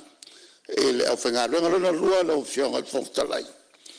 O lea e iai le tulafono mo le vaainga le lei o ia whapea fo I mawhingota. E le atol tausanga e te talai I whingota e tai pe funga. Ai uma na ese o le tele o whai pisnisi mai Asia. E tau tele ala tome o funga maloli. O le lalana e tawai le tātu tulafono lea na iai malo iai pea e vai toa le tulanga lea e wa uma ia fingota funga isi malo ona ave i la tau nei ave anga asia no tele tupe mawai le fonto titia fieta tau ana le vave na fail tu la fono lea mo va penge o lengi loli lengi funga e tau tele la le vai tato melena malis e ye fo il tato tu la fono mo va ingota maia fo ile fa sala ila to e fango taina te maia ia o le mele o ye kwale ia masenga mea o le makwa kele o maia ia e fa kaungei wale lopo o lare tulanga o tatu tu la fono ile pui o tulanga ia o se winga le lei masenga le lei na faya ia tu la fono nei ana fa mena tuatu ile Minster atonu e tata o fo il to langa o vaenga ia atonu ngalo ia ila to va ia mea ia tatu tu la fono mol puinga o tatu o ngasami mo ta mafa mo tatu tunu ile lumala Malo faftai ta ua tele le faso to fa manatu lo fionga te tai o le tuanga i anga i mtanga luenga pe sa o sa tau tu lai mai su fo le alupo pe le lava lo fionga ia sa no aftai tele le umi lava pe ama le leva tele no umor fainga palo tatu sanga te nei le tau to manatu november te sema sa ye se va su sile wala tu lo fionga Minster te lolo o sirfia mtanga luenga ai sa ona atolva yaso bes full waso montu full waso o taulai tayane o mato nu nei sa sisilia i fo ile mato nu polana va ai sa o mal fa linga na i fo i uta i la to me va so e mai po Australia e la to so ina la le tai ia male fausanga o to lolo o amu ma tulanga fa penai i tai le ocean e fai se tala ona umato e se mal vaale ai le mo ala vala sisila al mato no la va pe o ye se reporti na mo mai so engale ona taua ona to manatu ne ye ona o ye le lo finangalo le se taua ona ma so e ia ai fa mo le lo fionga Minster ben fai ona mo se reporti if ye lo fo yo te lo ta ua i ol mato ai tai ona paul tasin ne no fa mo tele i me ai mai le sami tu lo wale le soifua le aso mal fa lo laba Malo faftai fa so sei tu la vono fa la to ia tu lo le Minster ta fatasia finanga lo fadio tai la fionga pen ma ua sa o la unga vanga le o finga faifa sa ua ia li valua len pen sa no le fionga ile Minster sa ma fa tal no len ta upu apule le fionga ia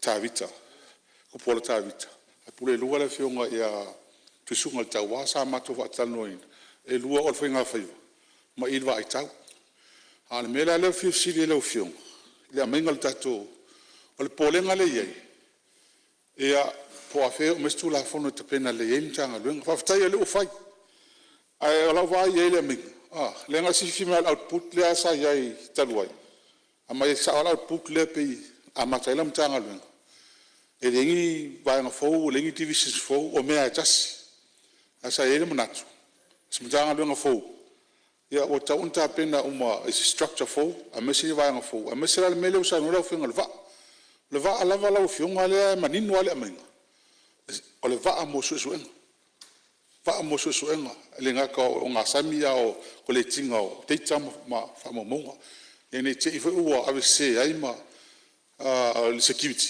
le ai le security le mai ila fionga ile fa mtala inga mai le amenga le va ia e sili ila fa tuanga ia ata tia pela fa wa nga i me suenga ma tulanga pena e ta tia pena nga security ile leo ai o te lango ina male sa pa sene le tu se ina lo ine yo la mtanga lo aftai ia tu le vono lo fio ia on sai mai sei lo fio Minster sei tu le parbi o lo tu le mai o le faftai lo fionga le fonftalai mo le vano O le tu se ina o matanga luenga e lua.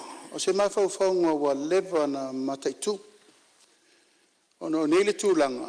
O lo maitawina e tautau mia lava whainga whaiva i whatoanga. O nei mo moi me toi me le paketi mo whatoanga whatoa maua leo le developing o tātou whainga whaiva. A le vainga lau tele. O le fishery. O le sia tātou lima matau tia le nei. Pea tātou wōre lei e whamautu. Ia, no whainga le nau manei tu atu. O mama futam ti la whanuna mai e company ia la popo e lua commercial fishing companies. E le ua nan ma le deep sea. O le mena mau mai nā, ua matau tia ua mau mai whawhango te la popo. Ai nauna mai a whawhau i container ave lo transshipment. Oina, na ma fua ai ma whawhaunga lei.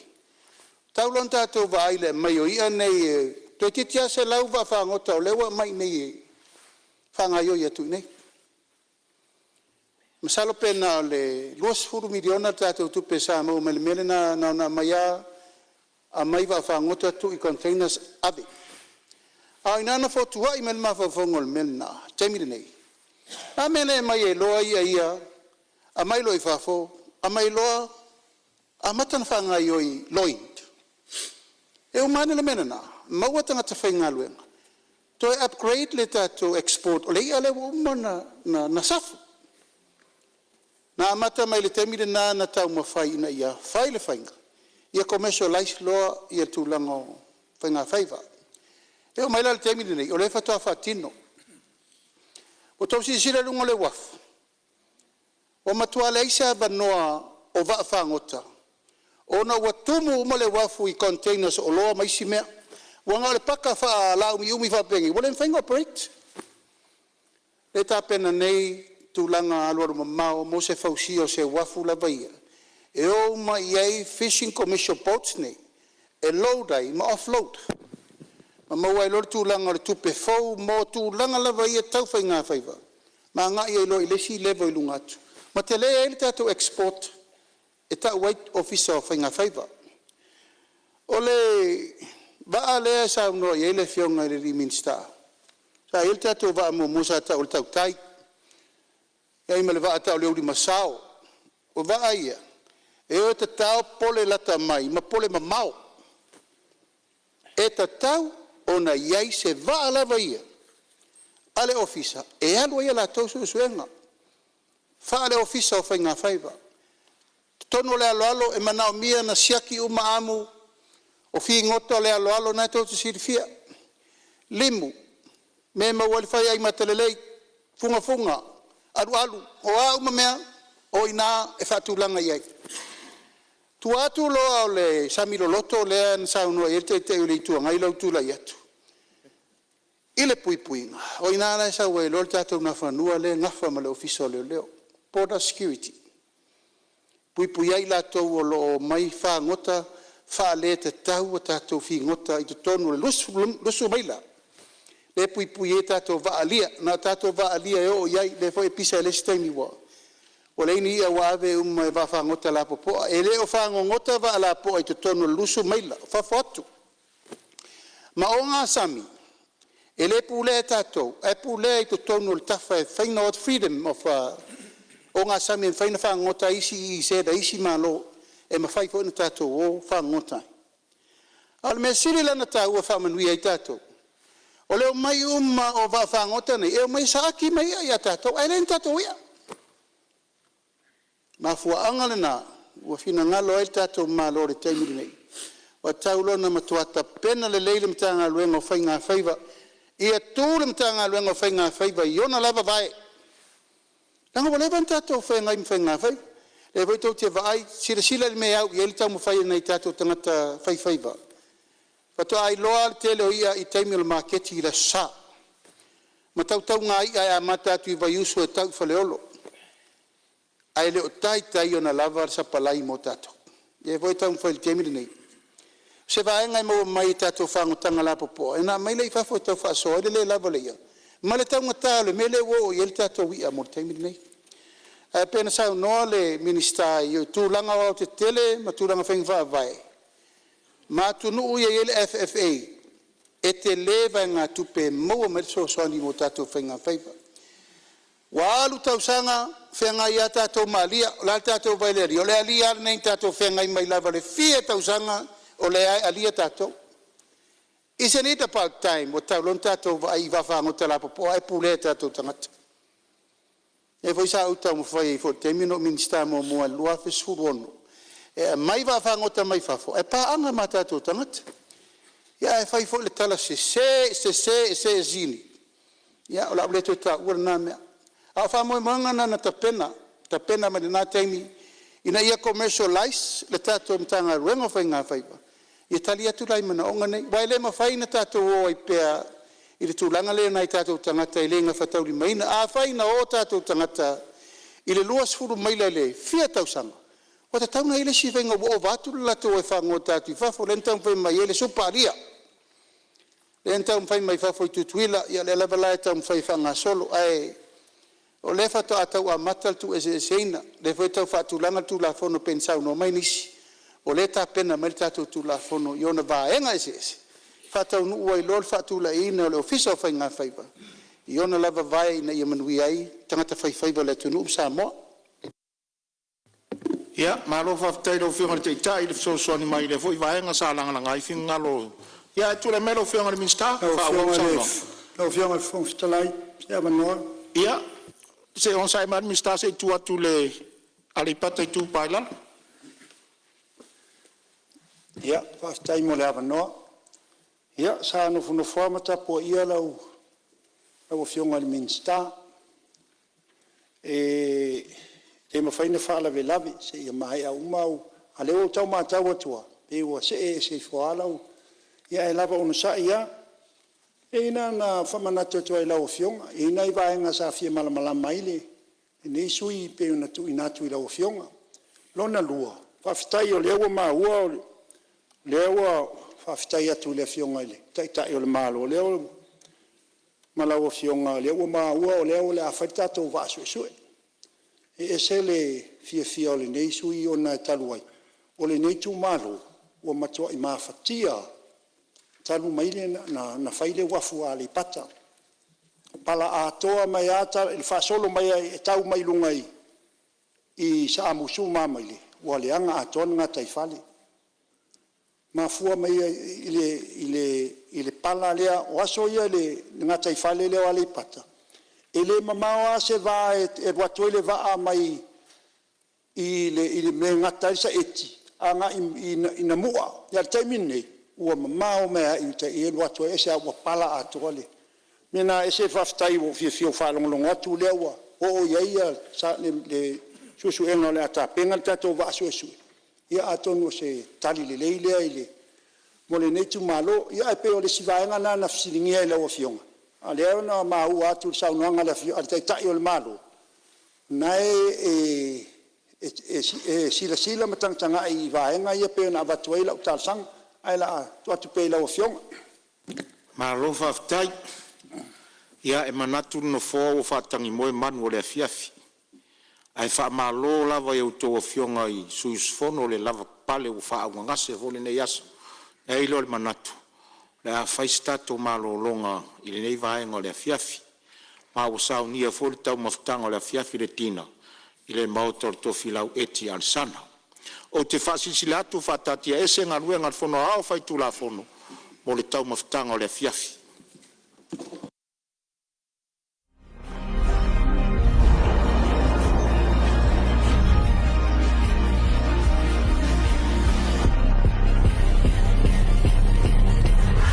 Natural Samoa water, the taste of nature.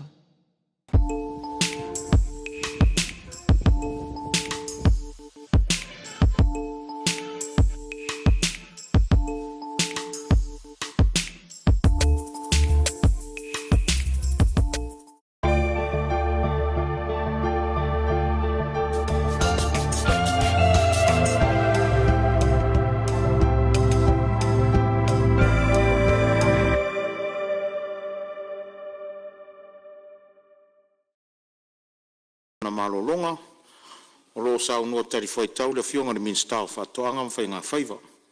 O te tāpala o fionga le minsta mo le whaawawina o lau saunuanga. Lo fionga fufutalai pe mo sia vanoa whamolmoli. Ia, maria whenua le minsta o lo tulai mai le sui a minsta langolango o le mtanga luenga soifu maloroina. Vaisingam, tu atu le avanoa. Ia, whaftai tele lau fionga fufutalai. Ele ise anganga e sopo vale au tulatana whai fo saunuanga matango fia le fionga le minsta o whatoanga, fionga ngaftasi.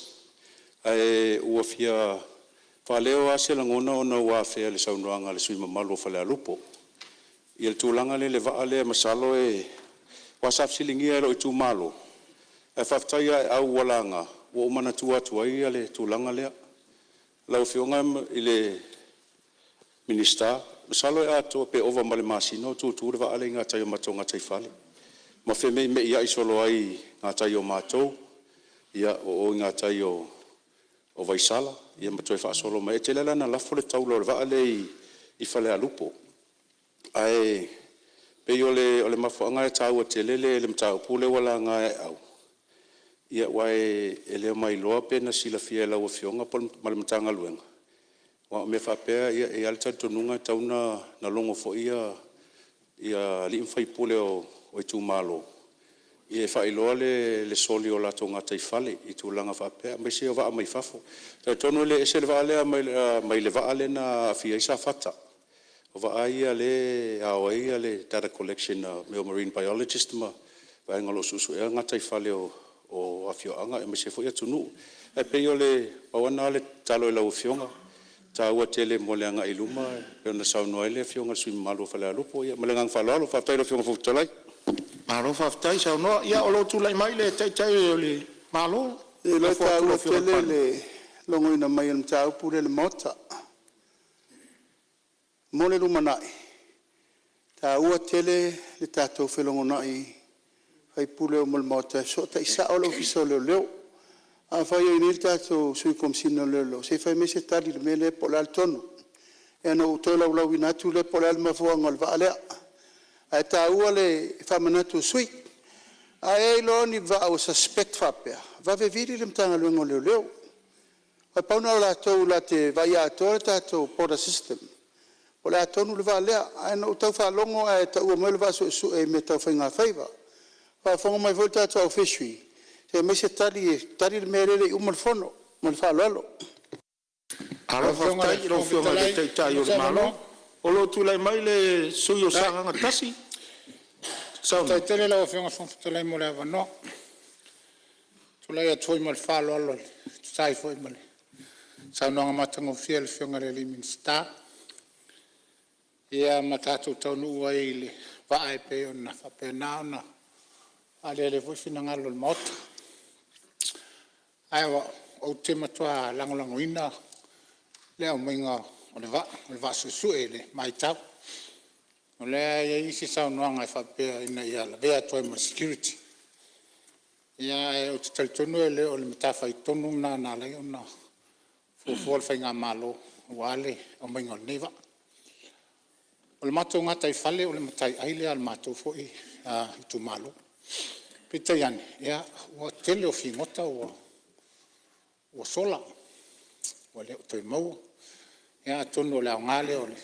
Ia fo i toa i ngā va au tātou whalongo te e su e lo ngasa. Ia po a fo i mea e whapena o na mau ai. Ia matoi whalelia, matoi whatupu. Ia ni fingota o whapena o na lelo lo atu. Mtai ai ala tunu. Lona lua o le whautuanga lau a whionga le minista. Sila tuto. I le whausiaina o le va.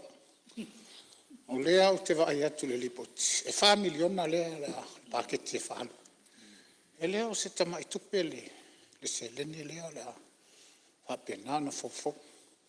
A whausia lo le va. O lau whautuanga. I e a whio. Ma e sila i ailo na whausiaina.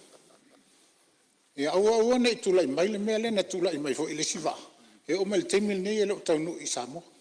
Aisia, e le mawhaina sau le Samoa. E oi. Nei te ua o mane lau wa. E le mawhai fo i nā lule Samoa. E oi. Mea la lea. E o le whautuanga. A tonu e le pe fa ata la fonga le nga ia mata tulele ona pe ona sauno le fonga le palmi to titia umar ka peneta le ole amingal va le mal va ingol va ile pa inga le umat ai umane le mfina mile va e tu ilungo le siva fatwa o meile isamo ia malanga fa lo Malo whaftai, ia whaftai mo whautuanga, ale sui sa whau ila vea. La whatu lau whionga al minsta, whau wau lau saunua. Ia, whaftai rau whionga de whangwhetarai, mone whanua e hoi whau wairia, sakana ngim ka ngaruenga.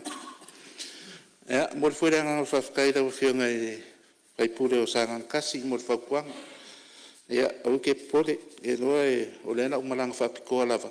Ia e vai ka ko va pe nga esa ngo ia ia pa kai mo fa kuanga mat ko lalo na fa ma winga ro fingaro ia o de vai nga foi de pe nga sa ngo ai sui mo malu mai fa de rupo ia fa ka se ma de sui mai vai singa ngo lua ia de wa sa ngo foi de fe nga de ni pan mia ia mo se di poki ai o de wo ko di mai nga ia singari poki mai ni makanga wengo fainga faiva ia ore vaangi sa au mai da so sufa o se tema ile o lima sa mai se fakanga mai da mfat fai onga a sa fai ang su enga nga kai fale ia o se ka ko kungu le na e a kongo le makanga wengo o le sio manga ia ako ngo ia au mai sa o se li poki e winga le va su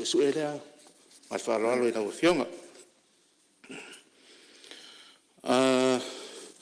sa ngo foi da fionga le fai pule mai le pa le fionga kai kai le ku ngai ia il fa ki ngoinga o kiukema ngaruenga foi era maka ngaruenga ia le fu inga le o ia laiki ia mai se foi le kula fongo le ai le fa ngoka inga fa so kula fongo funga ia mole se fiera o fionga ia le o lo fa nga solo pe ia ngaruenga ka kom ka ngaruenga li kai ia a kom foi wa le mfainga ku ai pe i va nga le fa ka wi e ka ko foi lo foi le ai kia ia du se lo le ia ko ku foi lunga ia foi le ko ku ilalo ia ko nga ku ka ko ie le ngi le fainga luenga i le ofisa ma ia e o ku foi la ia le o fa ka mai ana ikia ia le o fa ma winga ro fingar ia o lo fa wo pe ia nga luenga le ofisa ulanga foi le kula fongo pe ia nga sa ngoira o fionga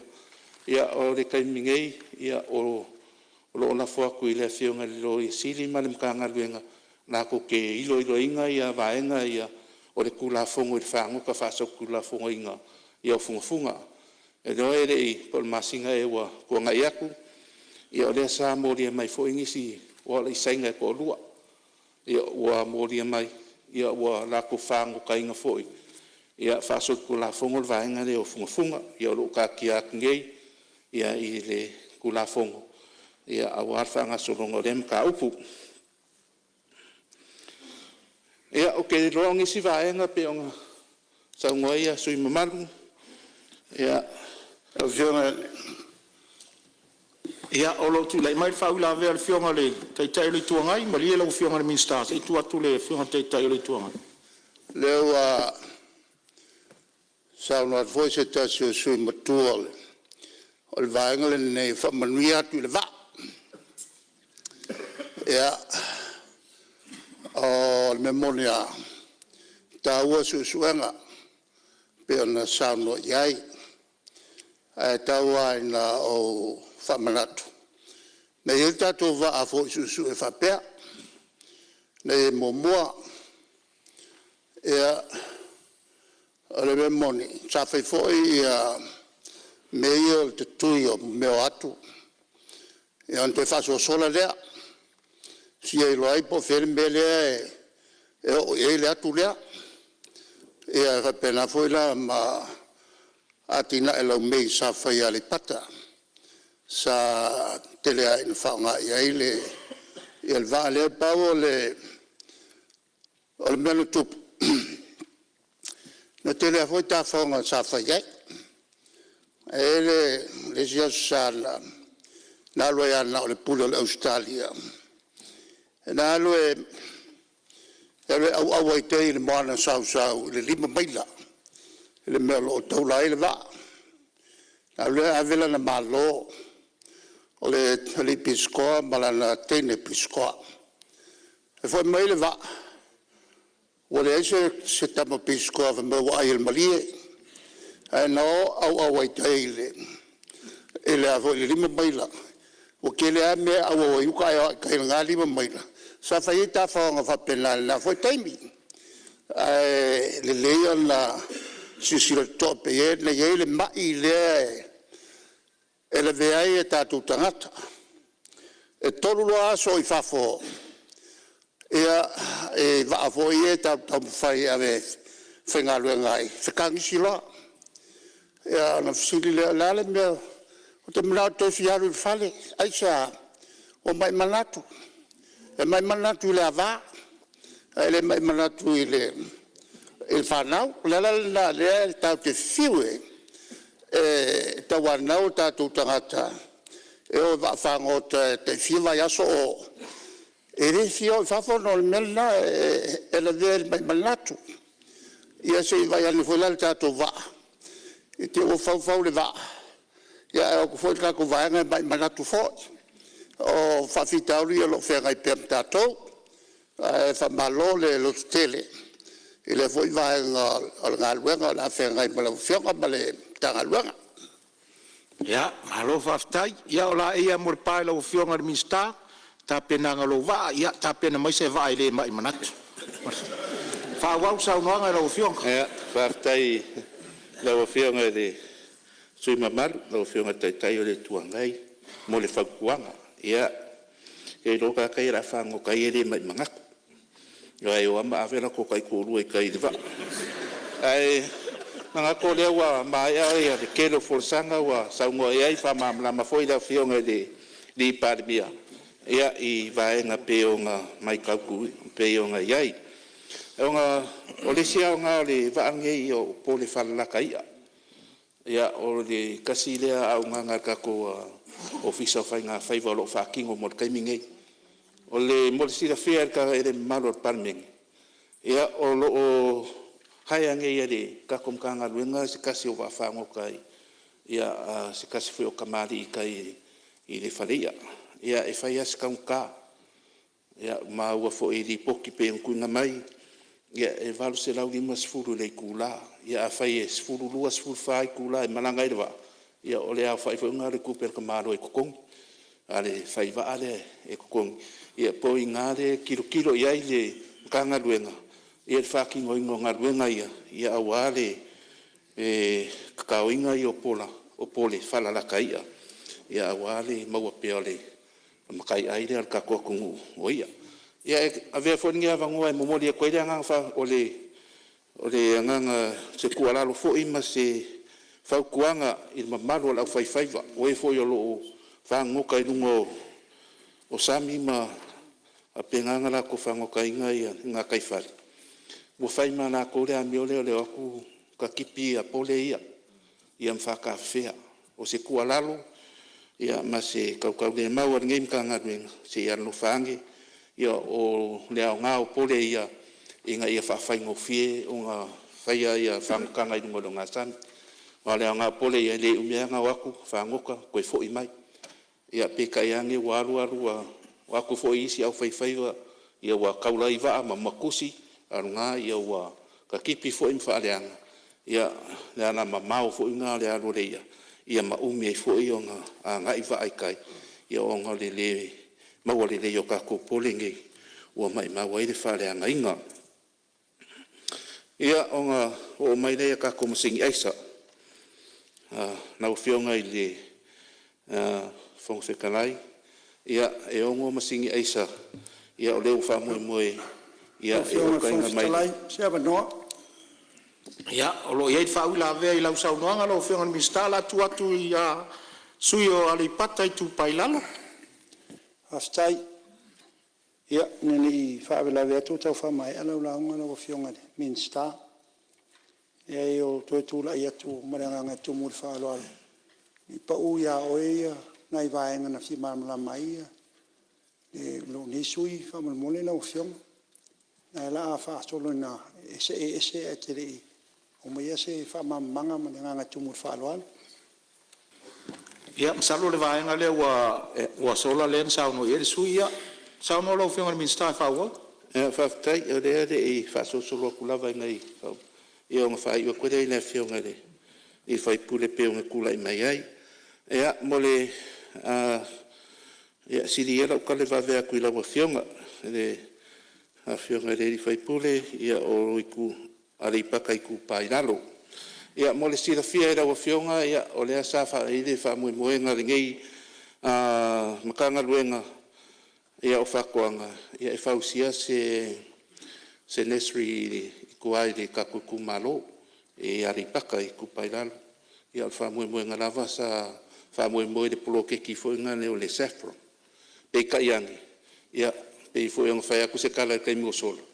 Ia ngā ka apere ia le paribenge ngā kai, ia o kukuri fwoi mako, ia ngalo koe ar ngalo po kalame pe ka ia ke mako koe kau mai kokong ia ai umaro mar polo ke kide ar polo ke kide ne sa fa mo e fa ia de fa le pe onga ka sanga inga na wa fionga ia ka minge o le fa ma winga lo finga lo koe va ai fo ina mkanga luenga ia i se so soang ia awale fa mo pe ngai ka ko fa le la au i kuai ia ri paka ka ke mai alo fingaro lau fionga fa marurua o nga wa umar polo ke kilia ia ma ke mai ko kongu wa le ai fo ia sa fucking ngir fa mo lea wa kasilia a polo ke ki sa fucking ai de fa le back house ia fa pe fo le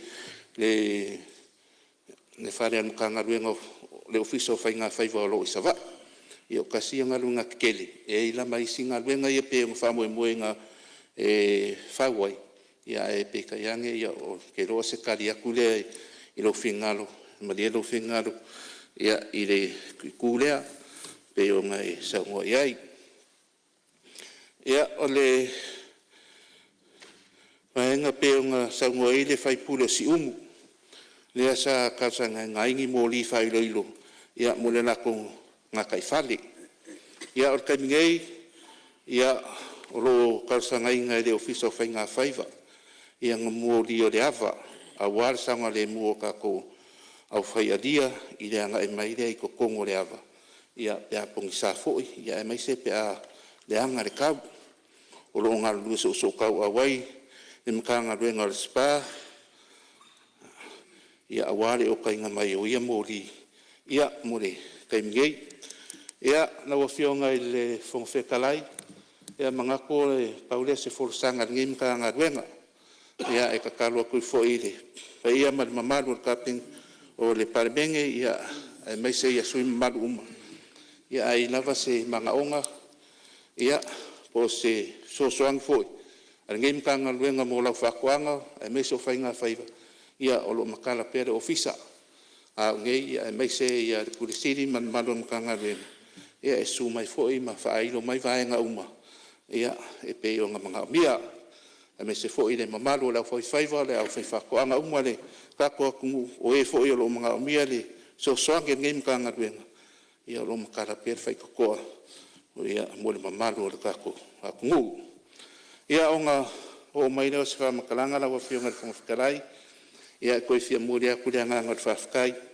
ma fa malo ile fionga le kama kai pulsilio le kanga luenga fa kuanga fainga faiva ia kainga ni fo ia le sunga ile di pule silio fa konga suenga fa sa ingisio Samoa ia pe fo ile pulenga man kanga luenga fa kai mole ngaluenga fa kai mole langulang sua ia i longi fa ka va fa pe fo ile fionga ile mingis kanang langu malo ka karu ka kai mo ngaru nga umba mai se de ku mai ko kau au ka ko ke ngaru e fakas ia ole makakaru ia anga le leile ku mo pero ko malosi o poko ia mana ka mai ole sira fia foi maleilo ia war hakingoinga ko ngaruenga ma ia famagu ia kele le kua ia ke ko ia o la ufionga le fonga fekalai ia ngo o mai le manga o ngasi ku malo na ufionga ia ko ngo na ufionga ile minskao ngaruenga kele an ka ku malo ia ngako ile kause lua ku ila ufionga ia o la ufionga fo yo se kasi o kapa au o ngingu man ngai ku malo o le kamai e kasino nga ngafa ia Samoa ia o kama fo inga sai lau fa ia ku mua na wa fionga de ngafkasi lau fionga fui maongo la uli al mane ko nga kolo ngafa wa kauling yusinga yo ka kalu mat kalsanga ngai ku malo fa le ali ngu mera lua ia se ia lo fangia awala nga lue ia ase ka ku malo ia nga o ku lai mai loa ma u fare mai par menge ia o pese ange o le ka ke pese ia awala nga lue o nga wa loa foi kausanga ia o polonga singingu ia ile kam faingo awala nga lue ai ile ka kongunga o lo ngesui a mai au nga fai awala nga lue nge ia o le akele se sosoangi al ngei kumalo ia mo ka ma ai ngo se o ka ko kungu ia le nga kai fa koanga ia fa pe fo ia la fumang o kai ngei ia makua ile mafai la vai ka vale o nga a nga iuka o nga o fa le kong kele ia awana nga lue ai fa mo mo le la fionga se isi silangi ia awana nga lue a salangi ia masasa kele ia mangi ku malo ka sanga ku foi le RTA se isi silangi la vai le awana malo o lo ia e mamalo le kungu le wala le anga i mai salangi anga i uka i loko whangauka ua makua i whale anga i ngalafa ke lope kasi kilomika anga i le 2 kilomika le whale kongo le awala lea i le awala lea o lo whanga inga i le kua le kungu ia mako ke oe whanga inga i lango kiavi ia ua kere le whale anga meo kiavi e whai mea o le awhio le waalele le afi fou ia e susu e ale afi kiavi ia o le kaamilo mai nei o le loko whanga whaasolo mai le mawhama angai mai pia io i la valo whaonga inga e lai kua le kako a kungu ia e malanga mai ai ia pia e se isi langi whabuan mole ia i le awala pe o kansanga inga i le au nganga koe kaungkang o le whare kongu nei ai ia mokua reang whaia la voka ika e le ka tau le me whai ia o le koe sari umai lunga ia e koe whai whare lei e mga ko ngai mga ongangar ngai kumaro e le kangisan ngai kumaro lo fionga le fo iwa ia i le 2 milionga pe o nga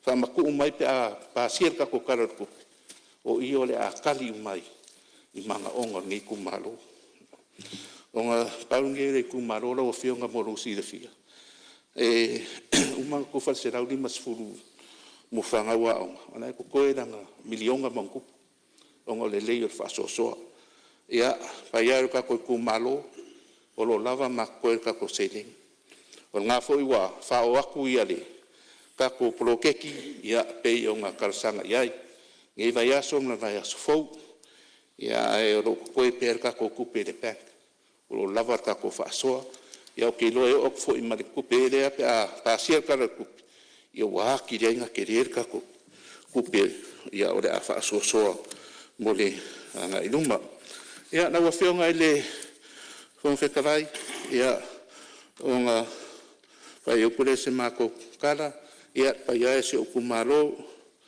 ia isunga fa fianga nga o lo fa fare le malu so fa fa kaulanga i kongole o fale ali lirua ia na usunga le ko inga fa kongu ia na usunga kumboso yo sia male farkua ia kai ngani fo i pa io la fainga wenga fa kai fo i ka po inga ia ngai o maku fale nganga ia le sunga ia ko rio sangele ia fa pe fo farkua ia marol ka karu fa kai mala ko ka po inga la ngonga lava ma fa fanga la ko sui ia o ngala ko ka karu fai pe le aso male aso ia e fa kai fo i ka po inga si o kumaro ia se mako whare lua, mai sarangi, ia sa kele, ia si ngiu kulai nai sa poe, ia whawhkai o kupa i o sām whainga o ngai ko ke kausi, ia o lea fo i o ki whapere, ia i o lea reo, ia se reo lau ko wau au,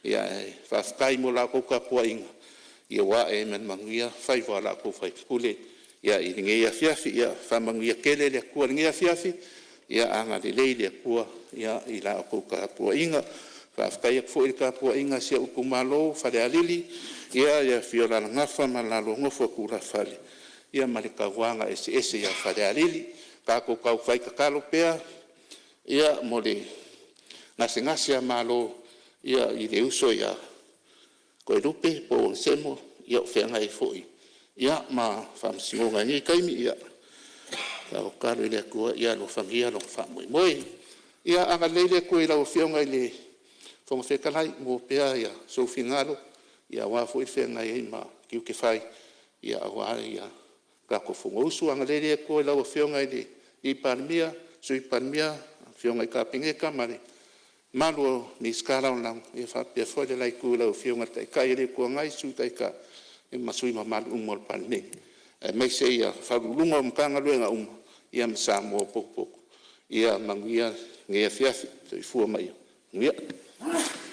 ia malo faftai ia or faftai molia tunun fo ta pena le ta pena fa finito anga tulo ngana lo fiunga minsta ili whaingo fie fo mtanga luenga lo e ngalue ai ia wan mtanga luenga su e ai fonga tau mafa o tato wa tunu ia ai mai se foi onisi vaenga a war tau sia so i fu maloloina fa malo ta pena fa malolo on sa ilu tau o mtanga luenga ia fa malo tu foi officer sili ia mai se mtanga luenga fa to anga mfainga fa malo ngalu lue puno wa i tau tuaina o tato malo fa manuia la ofionga le mista lango ia male lava lo le matanga luenga ia tau tiu te tau ave a wasa mo ma le lufi no te mau ainga ia wata